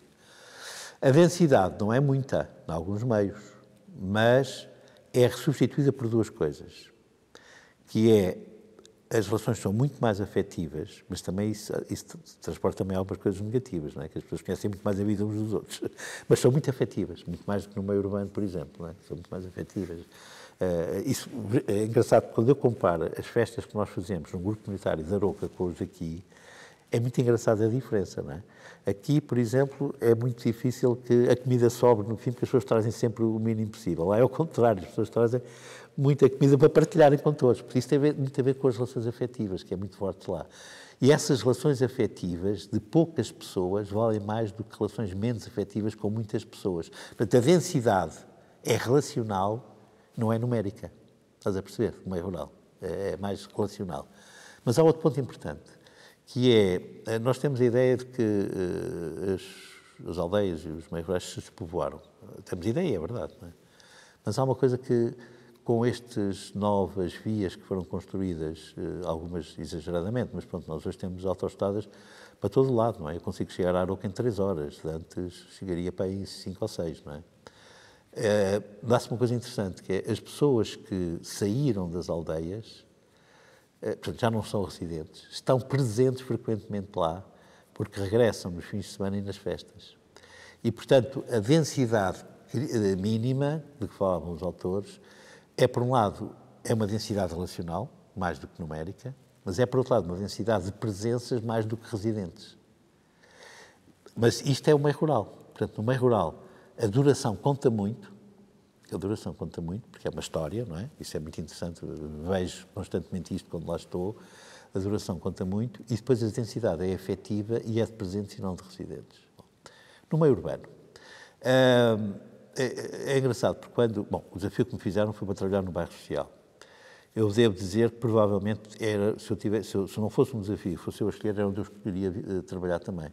Porque eu vivi num bairro social. Eu até aos meus 21 anos vivi nos Olivais, no bairro dos Índios. Portanto, eu sei por experiência própria o que é viver num bairro social, porque a minha família vivia num bairro social. Depois, pronto, como fiz o curso, etc., consegui sair dessas dificuldades iniciais. Mas vivi num bairro social, portanto, escolheria. E, de facto, no bairro social, em alguns casos, não há grande duração. Não há duração crítica, porque alguns bairros sociais, naquela altura, eram recentes. O bairro Passo Cruz estava em realojamento, portanto, as pessoas estavam a chegar ao bairro. Não havia duração crítica. Mas há uma outra coisa interessante. Há muita gente, é verdade. E há muita gente nos bairros sociais que se pertencem a bairros que são bairros discriminados, são bairros estigmatizados, que têm má fama e que má imagem. Isso frequentemente faz com que as pessoas se unam face ao exterior. Sempre que... E às vezes depois há aquelas rivalidades entre bairros. Portanto, era muito fácil encontrar expressões de solidariedade de pessoas que não estavam juntas há muito tempo para se afirmarem face à estigmatização que estavam a sofrer e face à rivalidade com bairros vizinhos. Bom, também é verdade que depois se disputa muito entre elas e há muitos conflitos entre elas. Mas quando há uma ameaça comum, todos se unem. E, portanto, era possível substituir a duração menor pela uma solidariedade da ação face a uma ameaça. E, portanto, nos bairros sociais eu me encontrei uma possibilidade de fazer grupos comunitários. Estou a falar do bairro Passo Cruz, os primeiros, sobretudo, em que eu senti isso. Inclusive a Quinta Grande, que era um bairro de barracas, e as Galinheiras. Eram tudo bairros relativamente recentes. mas acho que as pessoas eram unidas para fazer face ao exterior, às ameaças do exterior e à estigmatização que sofriam. Bom, e, portanto, era possível converter uma solidariedade negativa de defesa numa solidariedade positiva de afirmação. E isso é muito interessante, que eu nos bairros sociais foi um trunfo fundamental, que eu não tinha nos meios rurais, portanto era diferente, e que eu encontrei ali. Portanto, converter esta solidariedade. E depois a solidariedade de revolta perante o abandono dos poderes públicos. Não é? E as pessoas juntavam-se para isso. Sobretudo nos bairros sociais, isso tornou-se, a certa altura, contra a entidade que gera os bairros, que é a Gebalis. A Gebalis tornou-se o bombo da festa de muitos grupos comunitários, porque as pessoas queixam-se dos elevadores, queixam-se das infiltrações, das umidades, etc. E isto une as pessoas, porque todas têm problemas comuns.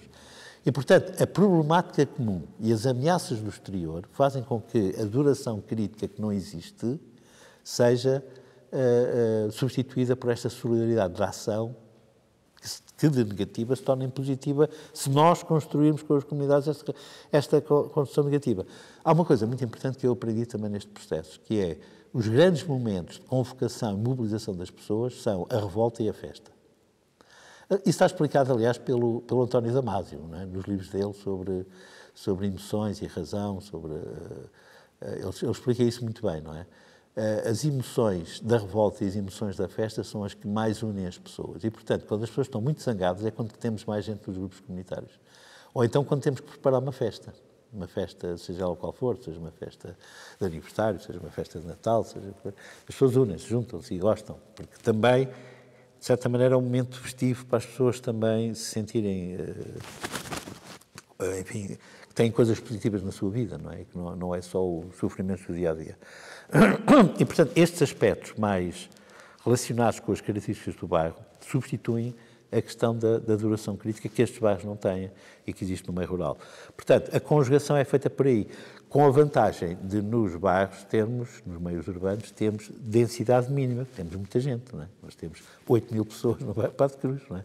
8.000 pessoas dava para aí umas 20 aldeias ou 30 do grupo do desenvolvimento local do Alentejo e, portanto, é diferente, não é? Tem outra lógica. Portanto, há, de facto, pontos de partida, pilares em que assenta a mobilização das pessoas no meio rural e no meio urbano, tem a ver com isto que eu acabei de dizer, e depois isso também tem expressões diferentes. Por exemplo, no meio rural está muito presente as questões religiosas.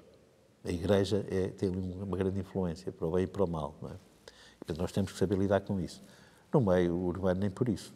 Enfim, depende dos bairros, mas nem por isso, não é tão forte. E, portanto, temos que ter também algum cuidado com isso, não hostilizar, não é? O sentimento religioso das pessoas é uma coisa que é... Bom, no Alentejo não era assim, atenção, isto é mais para o norte, que eu agora estou a acompanhar mais de perto. Mas, portanto, há aqui também sensibilidades diferentes que é preciso trabalhar. Agora, também é interessante isto que eu há bocadinho referi, que é, enfim, quase caricatural, mas quando fazemos, por exemplo, nos grupos comunitários gosto muito de fazer convívios ou piqueniques ou lanches partilhados. No meio rural, qualquer pessoa assume isso como fazendo uma quantidade imensa porque toda a gente quer levar para toda a gente, não é? Portanto, sobra sempre, não é? No fim de semana temos que andar a distribuir. No meio urbano isto é mais raro, as pessoas são mais contidas, são mais... pensam mais em limitação, não fazer tanta coisa,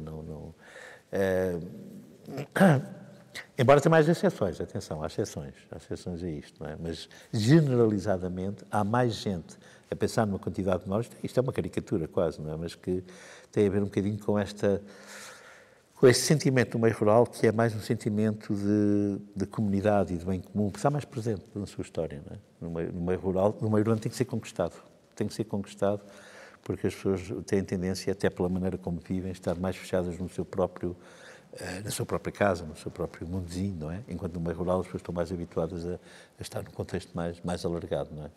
Mas também é verdade que a evolução do meio rural tem urbanizado os comportamentos do meio rural. Portanto, também se passa isso, não é? Agora, estou a fazer uma comparação que tem um percurso de 40 anos, não é? E, portanto, que isso tem-se vindo a assistir, mas ainda há, contudo, algumas diferenças desse ponto de vista. Isso é interessante.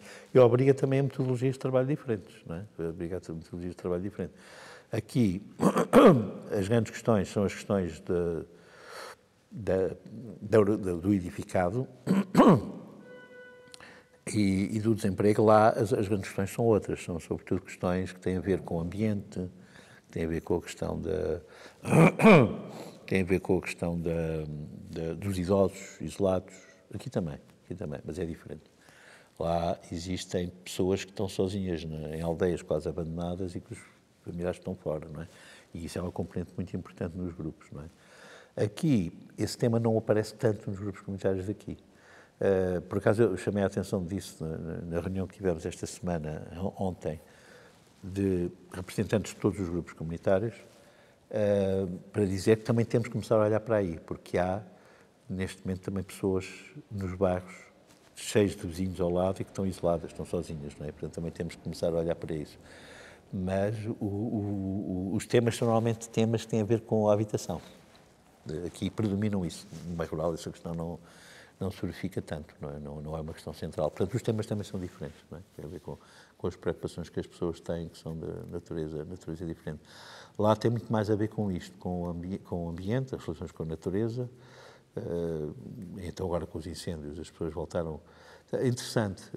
Num dos grupos comunitários, o de Alvarenga, que fez a zona mais ardida, a primeira reação que as pessoas estão a ter no grupo do WhatsApp, que temos depois de grupos do WhatsApp, estamos em contacto permanente, é: vamos todos recolher bolotas de carvalho e de castanheiro para, quando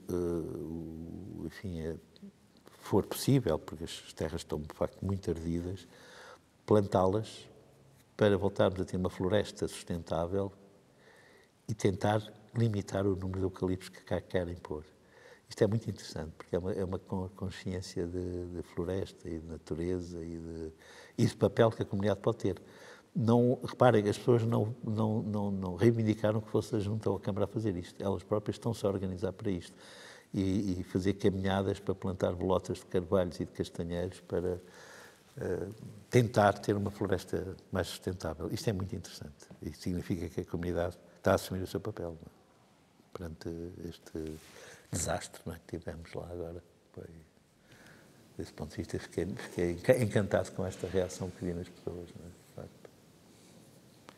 Há uma brincadeira que diz que quando se põe 3 economistas numa sala, saem 4 teorias diferentes. Nessa nossa área, isto não acontece ainda, por sorte. Não, olha, primeiro porque se calhar não há 3 economistas para estarem numa sala. Nesta área ainda estamos a salvo disto, não é? Concordas com esta asserção? Ou... Não, eu devo dizer que eu sou economista, mas muitas das vezes, quando escrevo, quando fazem entrevistas, chamam-me tudo menos economista. Chamam-me sociólogo, chamam-me antropólogo, chamam-me assistente social, porque, na verdade, eu sou um economista indisciplinar. Havia os ortodoxos, os heterodoxos, ainda criaste esta categoria. Eu confesso que hoje tenho muito orgulho em ser economista, porque acho que é possível ser um economista diferente. Pronto. Mas, de um certo ponto de vista, tenho vergonha dos economistas e da economia, porque muitos deles não passam disso, de números, de estarem à frente de um computador, nunca terem ido para o terreno, não conhecerem... Eu lembro perfeitamente, eu trabalhei com vários temas ao longo da vida. Um dos temas em que eu trabalhei antes de trabalhar com o desenvolvimento comunitário foi a imigração. E, curiosamente, cheguei lá por causa de uma música do Manuel Freire, que é Ei-los que partem, velhos e novos, uma música que existe sobre a imigração.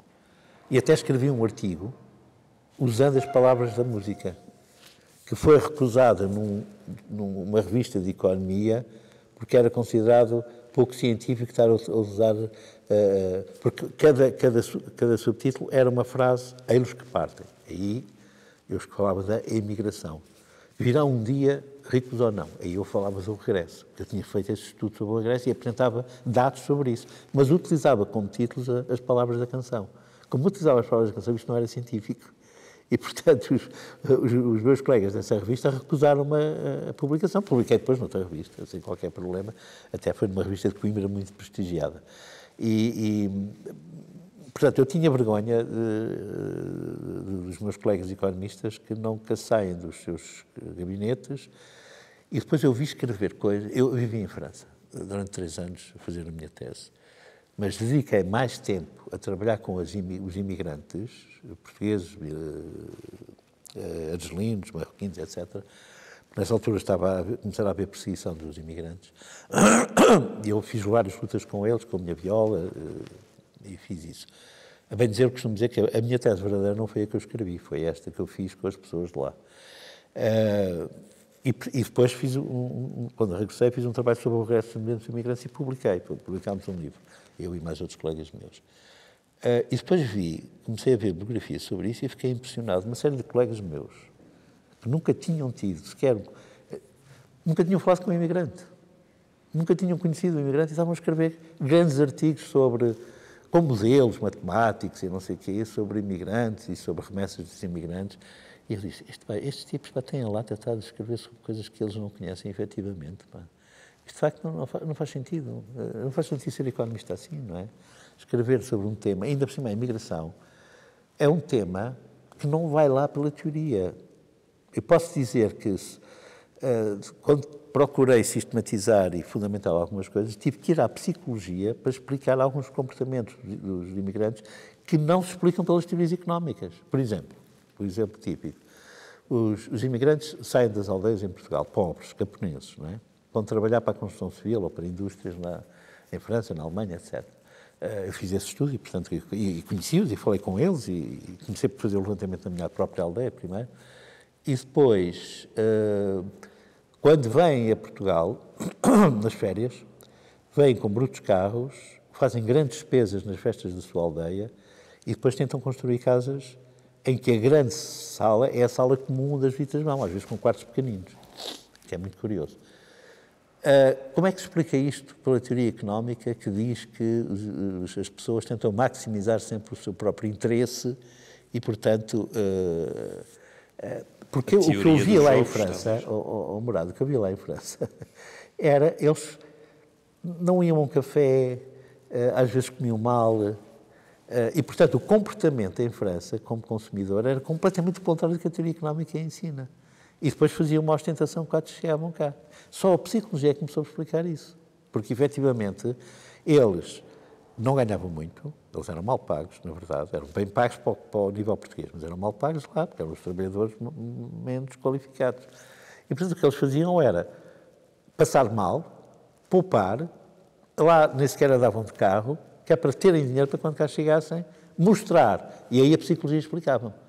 Eles tinham que mostrar às pessoas da sua aldeia, porque as tinham abandonado, o abandono de uma aldeia naquela altura era uma traição. Tinham que mostrar que valia a pena. Que valia a pena porque eles chegavam cá e faziam ali uma vida de lordes perante os outros. E, portanto, eles tinham que mostrar à evidência, quer com as casas que faziam, quer com os carros, que tinha valido a pena. A teoria económica não me explicava nada disto, nada. E, portanto, só a psicologia do exílio, era assim que se chamava. Sim, isto é mais uma evidência que a economia, muitas vezes, é psicologia social. Exato. E, portanto, eu tive que ser aquilo que eu chamo, tive que ser contrabandista de conhecimentos de outras aulas. Ou seja, tive que passar por cima das fronteiras disciplinares e ir buscar conhecimentos às outras, não é? E por isso é que me tornei indisciplinar. Isso, para o desenvolvimento comunitário, é fundamental. A economia sozinha nunca explicará o desenvolvimento local, nunca.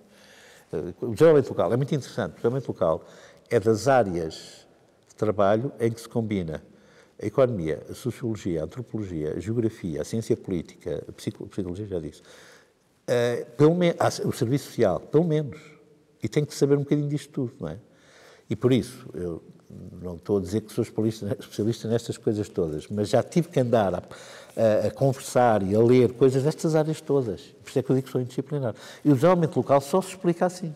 O desenvolvimento local é uma abordagem claramente, eu nem diria interdisciplinar, diria indisciplinar ou mesmo pós-disciplinar. E isso é fascinante, não é? Porque é um tema novo e que pode abrir novos caminhos para o próprio conhecimento, não é? Para o próprio conhecimento. Eu, já agora, não quero deixar de referir aqui uma coisa que nasceu no desenvolvimento local. Eu, no dia da minha jubilação, no mesmo dia, fiz questão de criar, com as pessoas dos grupos comunitários, uma pluriversidade comunitária. E, portanto, nós temos neste momento em funcionamento, enfim, não tão ativo quanto eu desejaria, mas vamos ter agora uma nova atividade no dia 29 de novembro, sobre os realojamentos do pós-25 de Abril. Temos uma pluriversidade comunitária. Porquê este nome? Já me perguntaram, isso é uma universidade popular. Pode ser comparável, mas o nome não é esse, e não é por acaso. Nós queremos substituir a ideia de... Bem sei que na universidade o que se pretende é um conhecimento universal. Portanto, o UNI pode ter essa interpretação, mas pode ter outra interpretação maléfica, que é o conhecimento uniformizado. E nós queremos um conhecimento plural, no sentido de acolher o conhecimento mais sistematizado, mais teórico, mas, sobretudo, o conhecimento mais indutivo, mais prático, das pessoas que podem ser analfabetas, mas têm mais conhecimento do que nós, às vezes, não é? E por isso é que é pluriversidade, para ser um conhecimento plural. E comunitária, porque não é só popular, é mais do que isso, é da comunidade como coletivo. E como coletivo que neste momento tem uma expressão que são os grupos comunitários e o desenvolvimento comunitário, que parte da comunidade, é comunitária porque deve partir da comunidade e é comunitária porque se deve dirigir à comunidade. É por isso que a pluriversidade não tem professores e alunos, estão todos aprendentes, estamos todos a aprender. As pessoas perguntam, eu tenho as aulas? Não há aulas, há sessões de conhecimentos partilhados. Então, e tem edifício? Não. O edifício é onde calha, é onde nós nos reunimos, pode ser até a rua, ou pode ser uma sala emprestada. Não há edifício, nem queremos ter um edifício com uma reitoria, não é nada disso, estão muito enganados quando nos perguntam isso. Isso é a universidade clássica, não queremos isso. Não é? Temos sim um comitê, chamamos, até a melhor ideia, sistematizadores e indutores.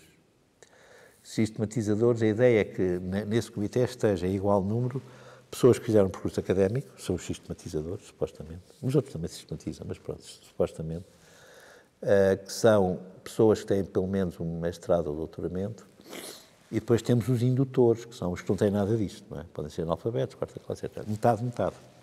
São 11 sistematizadores e 11 indutores. Assim como é metade, o género. Está 11 homens e 11 mulheres.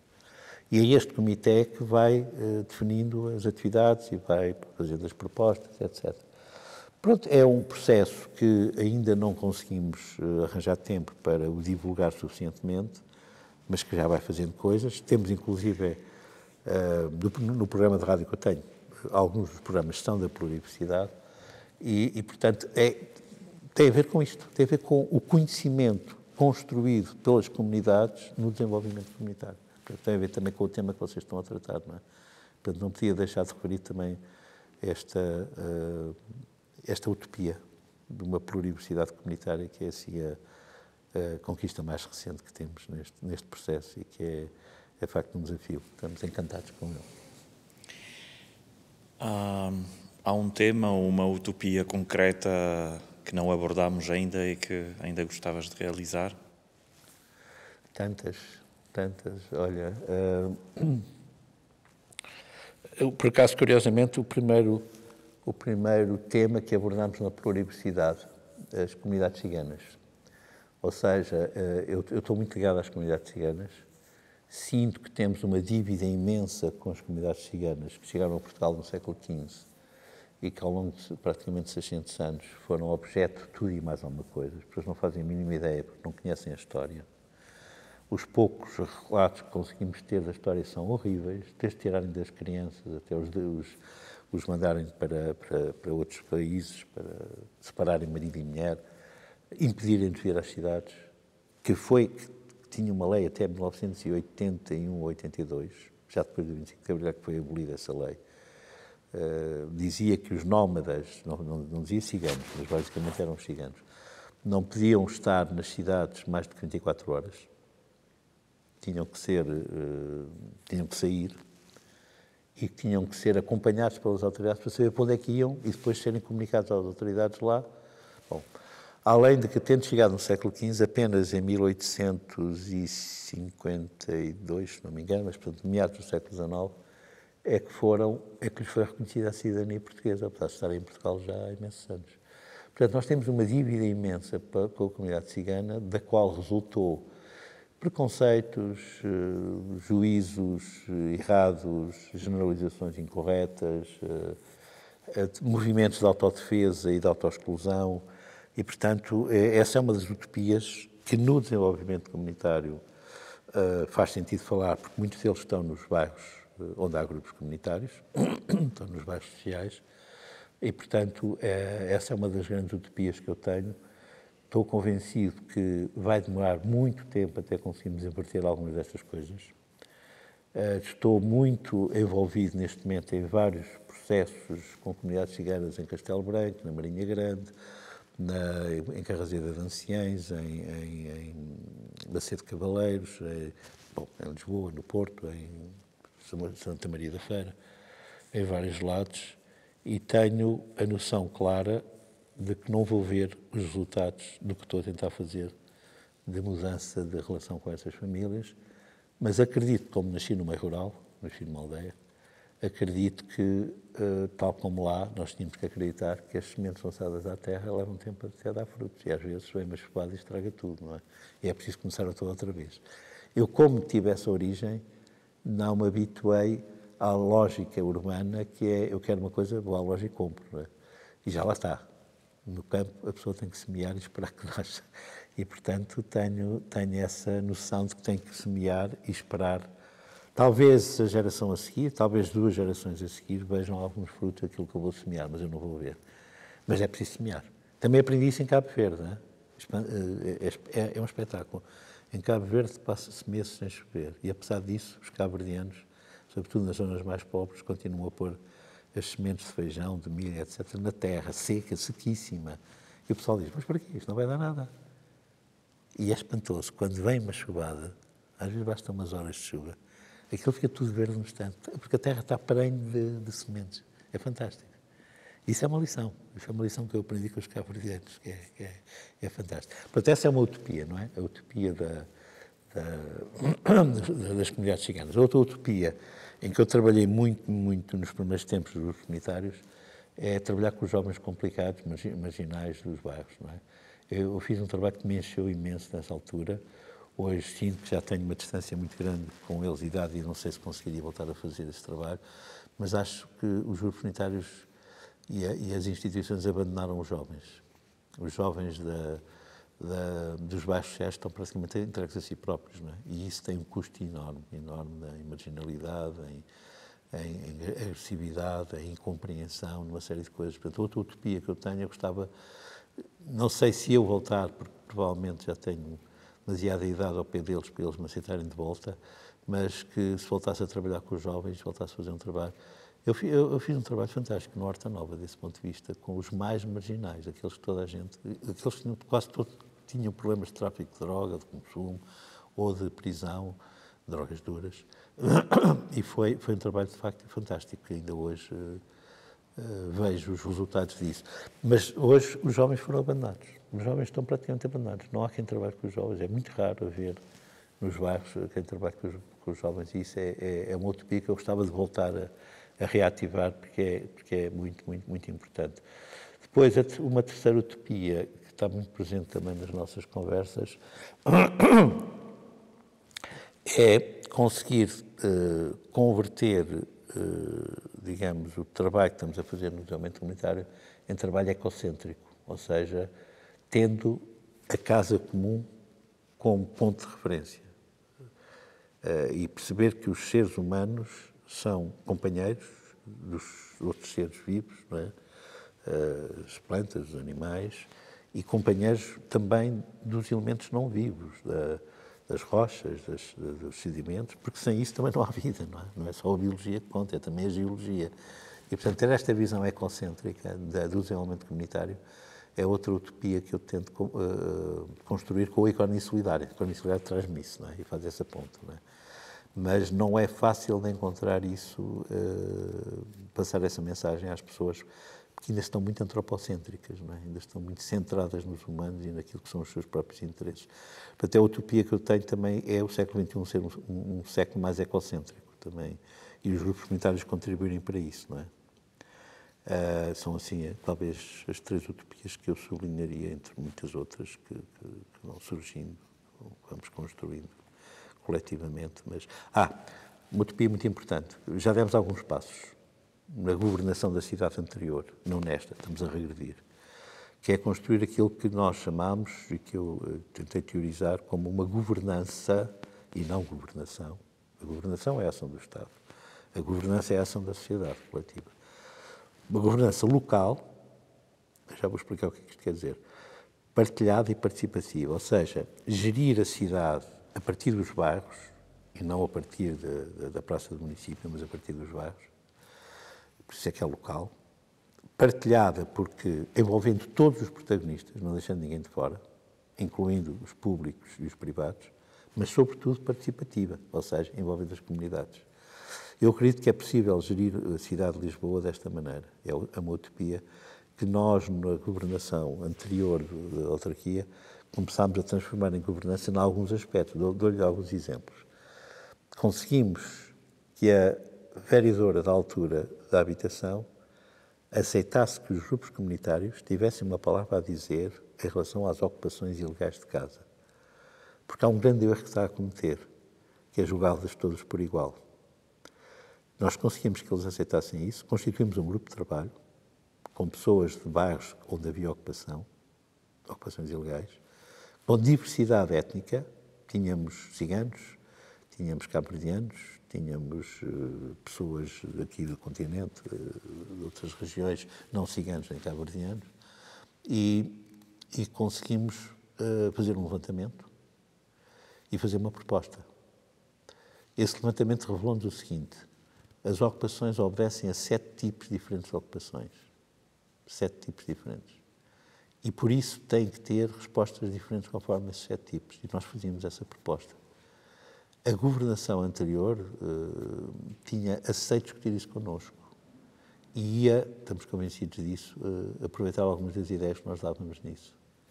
A governação atual recusou completamente isto e, portanto, ignorou-nos completamente em relação a isto. Nós já tínhamos feito essa conquista que era importante, porque, na verdade, são os grupos comunitários que estão nos bairros, conhecem melhor a situação das ocupações e o que é que tem por trás delas, quando é que se realizaram, porquê. E isso, quem está na praça do município não sabe. Apenas vê números, estão a ocupar, pronto, é tudo igual. Não é verdade, não é verdade. Portanto, já tínhamos feito essa conquista. Outra coisa que tínhamos conquistado para uma governança local, partilhada e participativa, que nós chamamos GLPP. Esse grupo ainda existe. Nós temos um grupo de representantes de todos os grupos comunitários que chamamos GLPP, que foi esse que reuniu ontem. Reúne um morador e um técnico institucional por cada grupo comunitário. Estão representados 21 grupos comunitários, portanto são 42 pessoas. E reuníamos com a vereadora anterior, Paula Marques. Esta vereadora já aceitou reunir connosco, mas depois não nos ouve, não é? Não liga ao que nós dizemos, portanto, as reuniões não fazem muito sentido. Mas conseguimos conquistar uma outra coisa, que foi a atribuição de lojas e espaços não habitacionais nos bairros, terem também, sermos consultados sobre isso e dizermos que se calhar é prioritário dar a associações, ou dar para comércio, ou a outras coisas. Pronto, sermos ouvidos, não éramos nós, e não chegámos a dizer que éramos nós que decidíamos, mas pelo menos sermos ouvidos, não é? E a nossa opinião ser tida em conta nos grupos comunitários, porque, mais uma vez, é os grupos comunitários que estão a acompanhar o processo e mais de perto. Portanto, nós estávamos a conquistar progressivamente, estamos a fazer passos para uma governança local partilhada e participativa, porque envolvia as instituições dos grupos comunitários, as pessoas, a comunidade, não é? E íamos gerindo isto com a autarquia. O processo estava a avançar e, portanto, neste momento regrediu. Mas, pronto, é uma utopia que queremos retomar, porque acreditamos que a cidade se gere muito melhor de uma forma participativa. Para fechar, há uma ou duas referências de livro que queres partilhar, que achas que são mesmo fundamentais para os nossos espectadores continuar a desenvolver conhecimento? Eu sei, é difícil escolher, mas é pronto, difícil de tem de escolher, ser, tem de difícil ser. de escolher. Olha, por uma questão de ser o ponto de partida, é o livro que eu referi há bocadinho, mas está em francês e as pessoas não leem francês. Ia dizer o Le Développement Local, do Bernard Becker, que é o tal primeiro que inicia a discussão, a primeira tese que eu sou em Portugal. Mas ok, as pessoas não leem francês, portanto vou falar outro, um inglês e um português. O inglês é o livro daquele que foi considerado, era um economista, por acaso eu conheci-o pessoalmente, e era um tipo, também vi economistas interessantes no desenvolvimento local, austríaco. A Áustria era um país muito descentralizado e, portanto, estava muito aberto a estas coisas do desenvolvimento local. Chamava-se, ele já morreu, Walter Stöhr, era um austríaco, e escreveu um livro muito interessante que foi patrocinado pela ONU, foi publicado pela ONU nos anos 90, onde pela primeira vez se apresentou uma série de casos de projetos de dinâmica de desenvolvimento local como resposta aos problemas provocados pela globalização. E o título é muito elucidativo disso, exatamente, porque o título diz Local Challenges, portanto, desafios globais. Não, peço desculpa, Global Challenge and Local Responses, é assim. Portanto, desafios globais e respostas locais. E que dá exemplos em vários países de como o desenvolvimento local estava a ser a melhor resposta aos riscos e aos erros da globalização. Portanto, é um livro muito interessante, porque foi patrocinado pelas Nações Unidas, é um dos primeiros livros a sair sobre isto, e dá vários exemplos em vários países deste processo. Pronto, isto um livro em inglês. Em português, bom, apetecia-me falar de um primeiro livro que foi publicado em Portugal sobre o desenvolvimento local, do meu colega e amigo José Manuel Henriques, que é a tese dele de mestrado, e que se chamava Municipalismo e Desenvolvimento, e que ele fala do desenvolvimento local, mas muito a partir das experiências que ele estudou em concelhos onde a Câmara Municipal teve um papel importante. Portanto, desse ponto de vista da dinâmica, nomeadamente Castelo de Vide e Castanheira de Pena.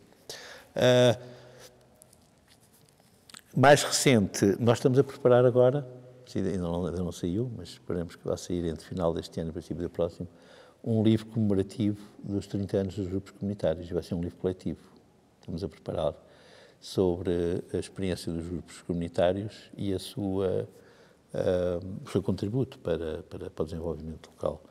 É um livro que vai ter uma parte de explicação, de enquadramento teórico, vai ter uma parte histórica, como é que nasceram, como é que surgiu, tudo, estamos a escrevê-lo, estamos a fazer, e vai ter uma parte testemunhal, que vai ser a mais importante, em que os grupos comunitários vão dar o testemunho do que foram as suas principais conquistas. Pronto. Eu diria que este livro é um livro que penso, pelo que está a correr, que vale a pena depois ser tido em conta, mas ainda não está disponível. Mas vai estar proximamente. A proposta de título é a história e as experiências dos grupos comunitários em Portugal. Não, em Lisboa, assim é que é, em Lisboa. Embora façamos uma referência a outras zonas de Portugal onde o processo está a ser replicado. Mas penso que vai ser interessante, pelo menos é um livro coletivo, com vários contributos, também lá tem as minhas partes, mas vai ser importante exatamente por ser um livro coletivo. Rogério Roca Amaro, no canal do Desenvolvimento Local, muito obrigado pelo teu contributo hoje. Obrigado também, foi um prazer.